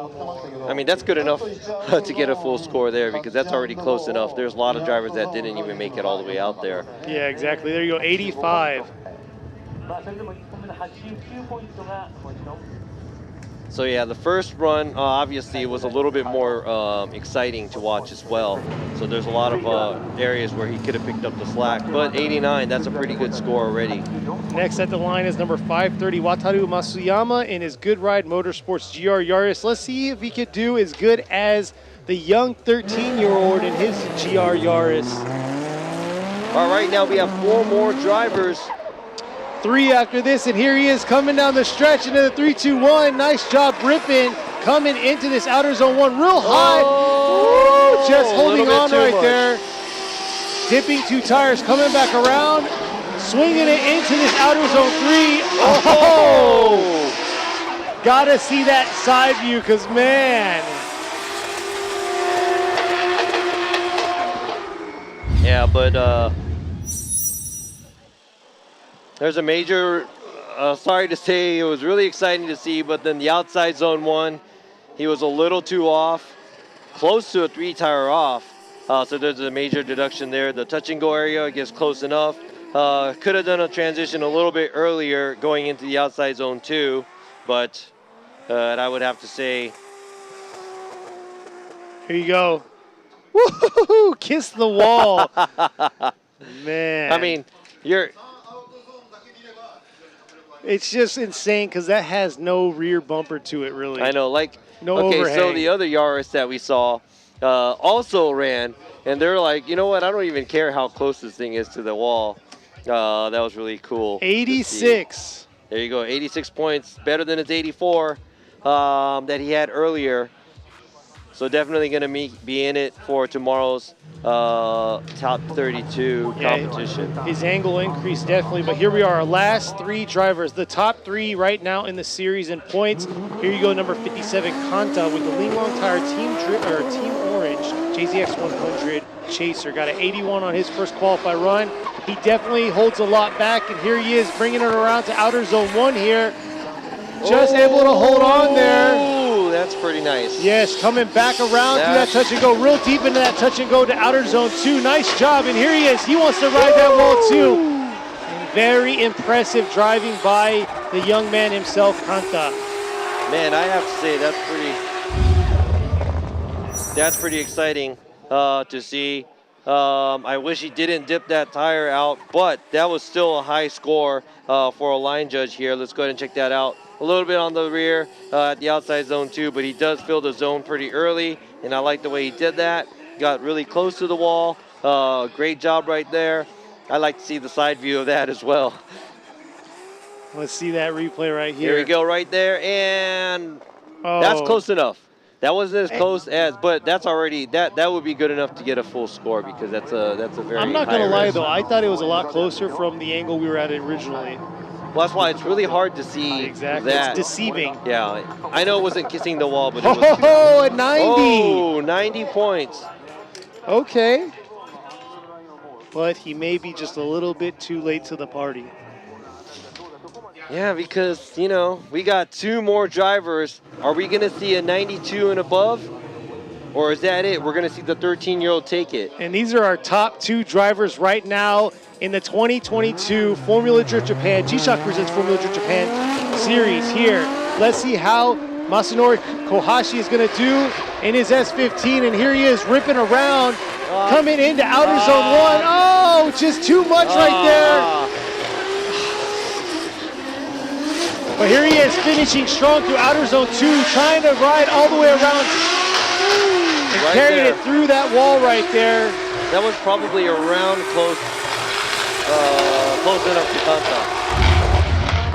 Man, several areas where he had some deductions, obviously on the outside zone 1 because of, you know, dipping the tire. And we do want to see the car within the track. That was a sizable mistake by Kohachi, but the rest of the track, he does a good job right there.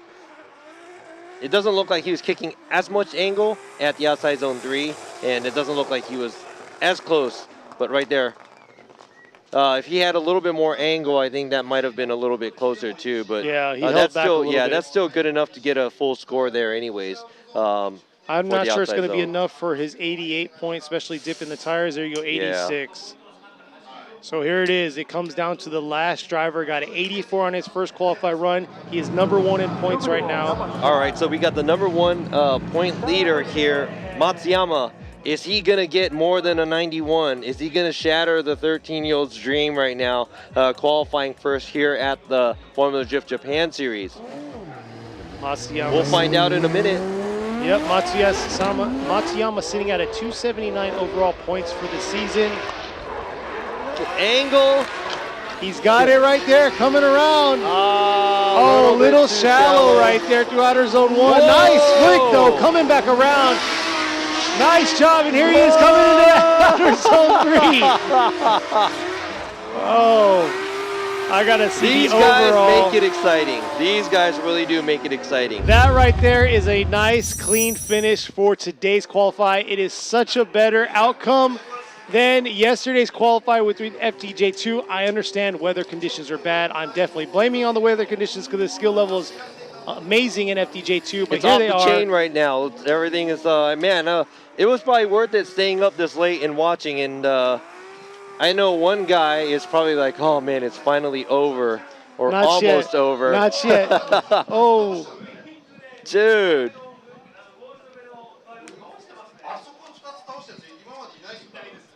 Wow. All right. Scores are in. Here's the last score for Okayama. A 90. Oh, ho, ho. Hey, so that means we have probably the youngest driver Ever. qualifying here at Okayama, getting a 91. Look at that. He's Look in at middle that. school right now. 13, just turned 13. Yes, that is crazy. That is insane.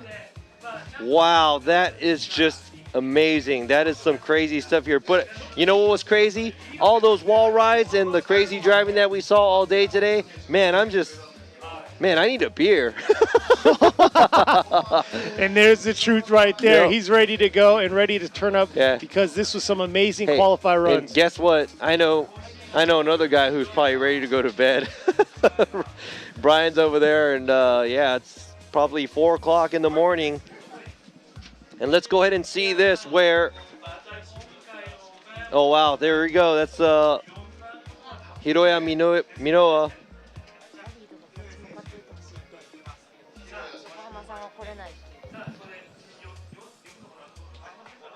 Robbie's going to read his lips for us. Oh, there you go.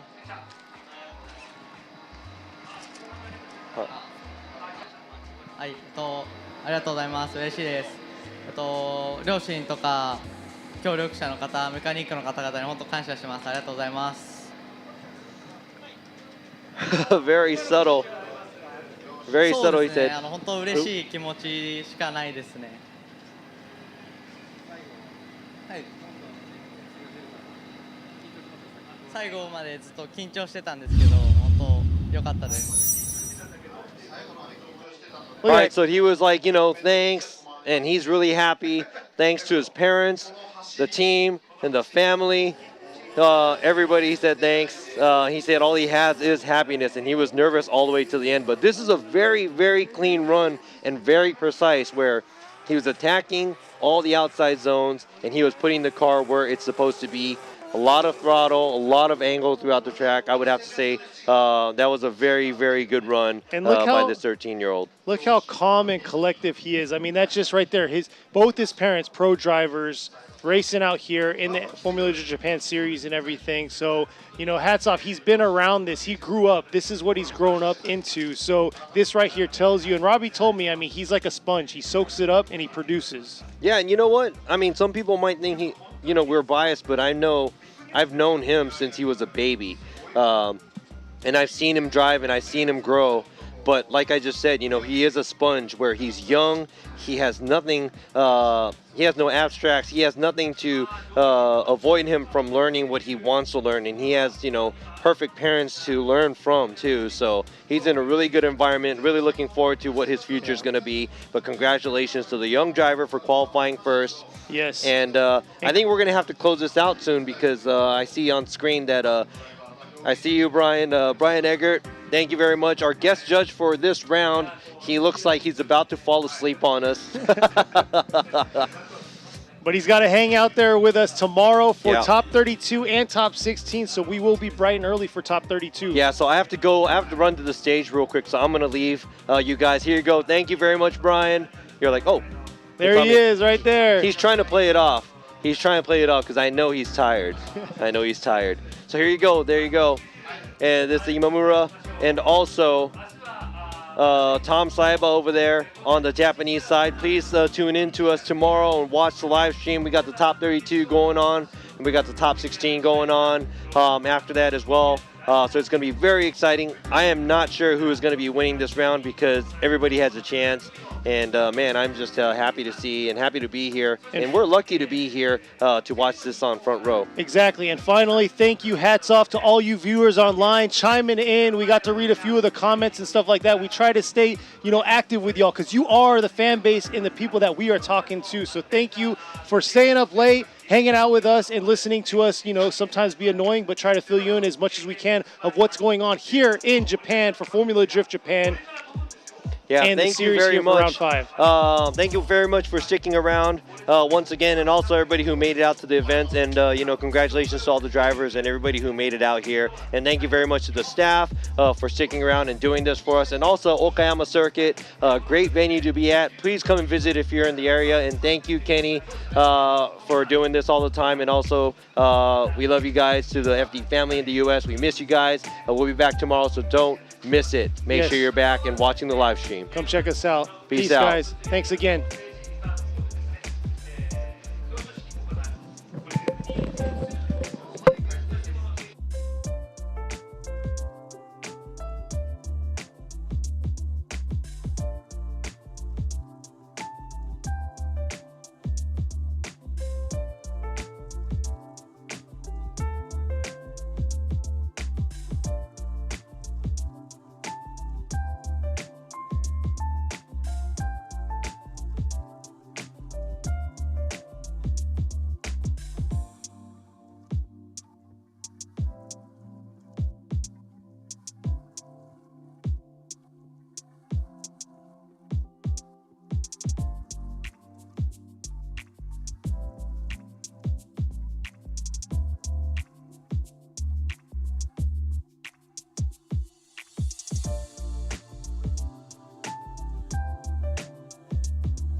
Formula Drift Japan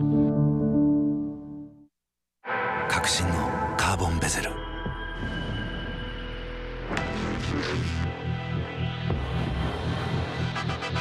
Bluetooth 搭載 G-SHOCK カシオ。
横浜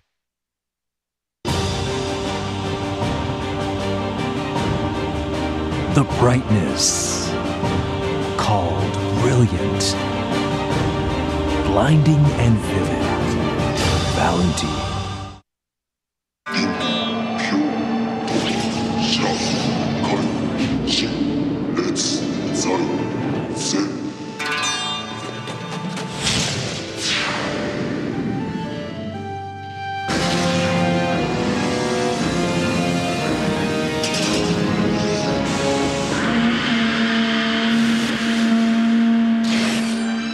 Ultimate lubricant. Mortis.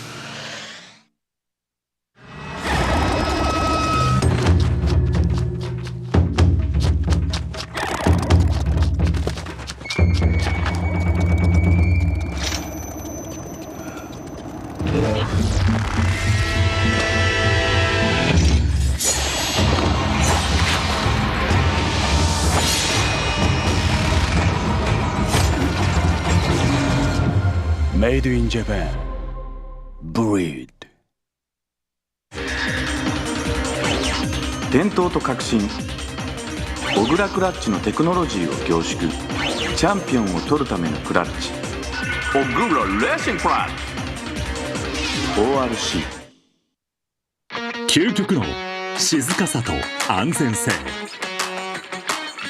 オンロード、オフロード、世界中で活躍するケンダ。その信頼を支える静音性、安定性と対摩耗性。世界が認めた技術と信頼を街乗りである。高品質と納得の価格、タイヤのポテンシャルをあなたに。ケンダ。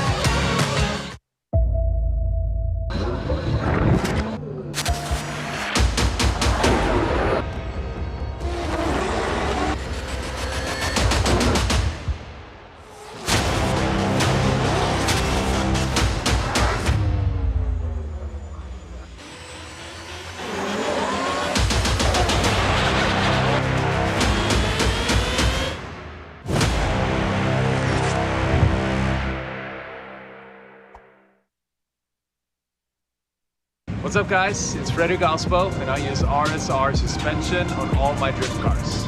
I love RSR. Iyo RSR Ichiban.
革新のカーボンベゼル。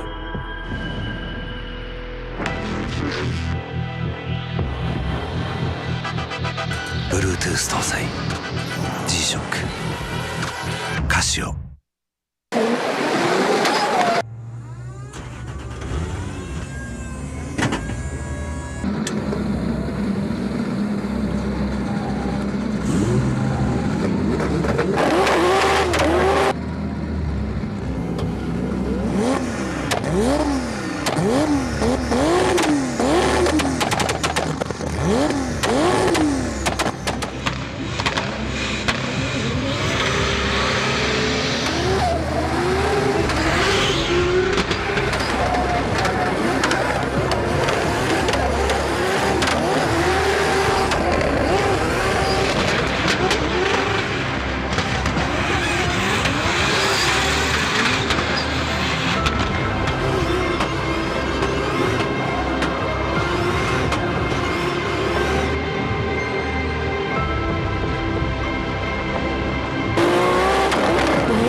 横浜。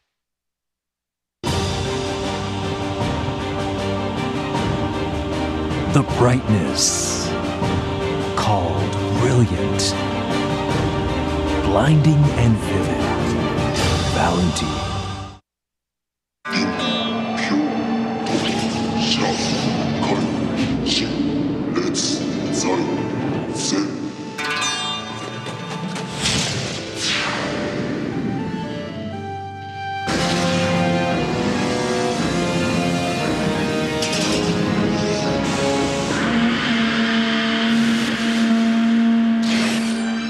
Ultimate lubricant. Mortis.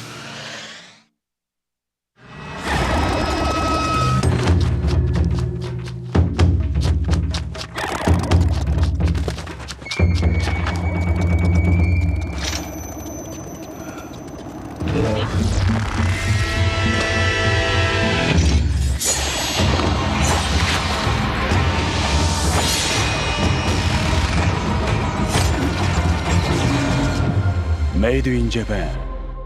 Breed. 伝統と革新、小倉クラッチのテクノロジーを凝縮、チャンピオンを取るためのクラッチ、小倉レーシングクラッチ ORC。 究極の静かさと安全性。オンロード、オフロード、世界中で活躍するケンダ。その信頼を支える静音性、安定性と対摩耗性。世界が認めた技術と信頼を街乗りである。高品質と納得の価格、タイヤのポテンシャルをあなたに。ケンダ。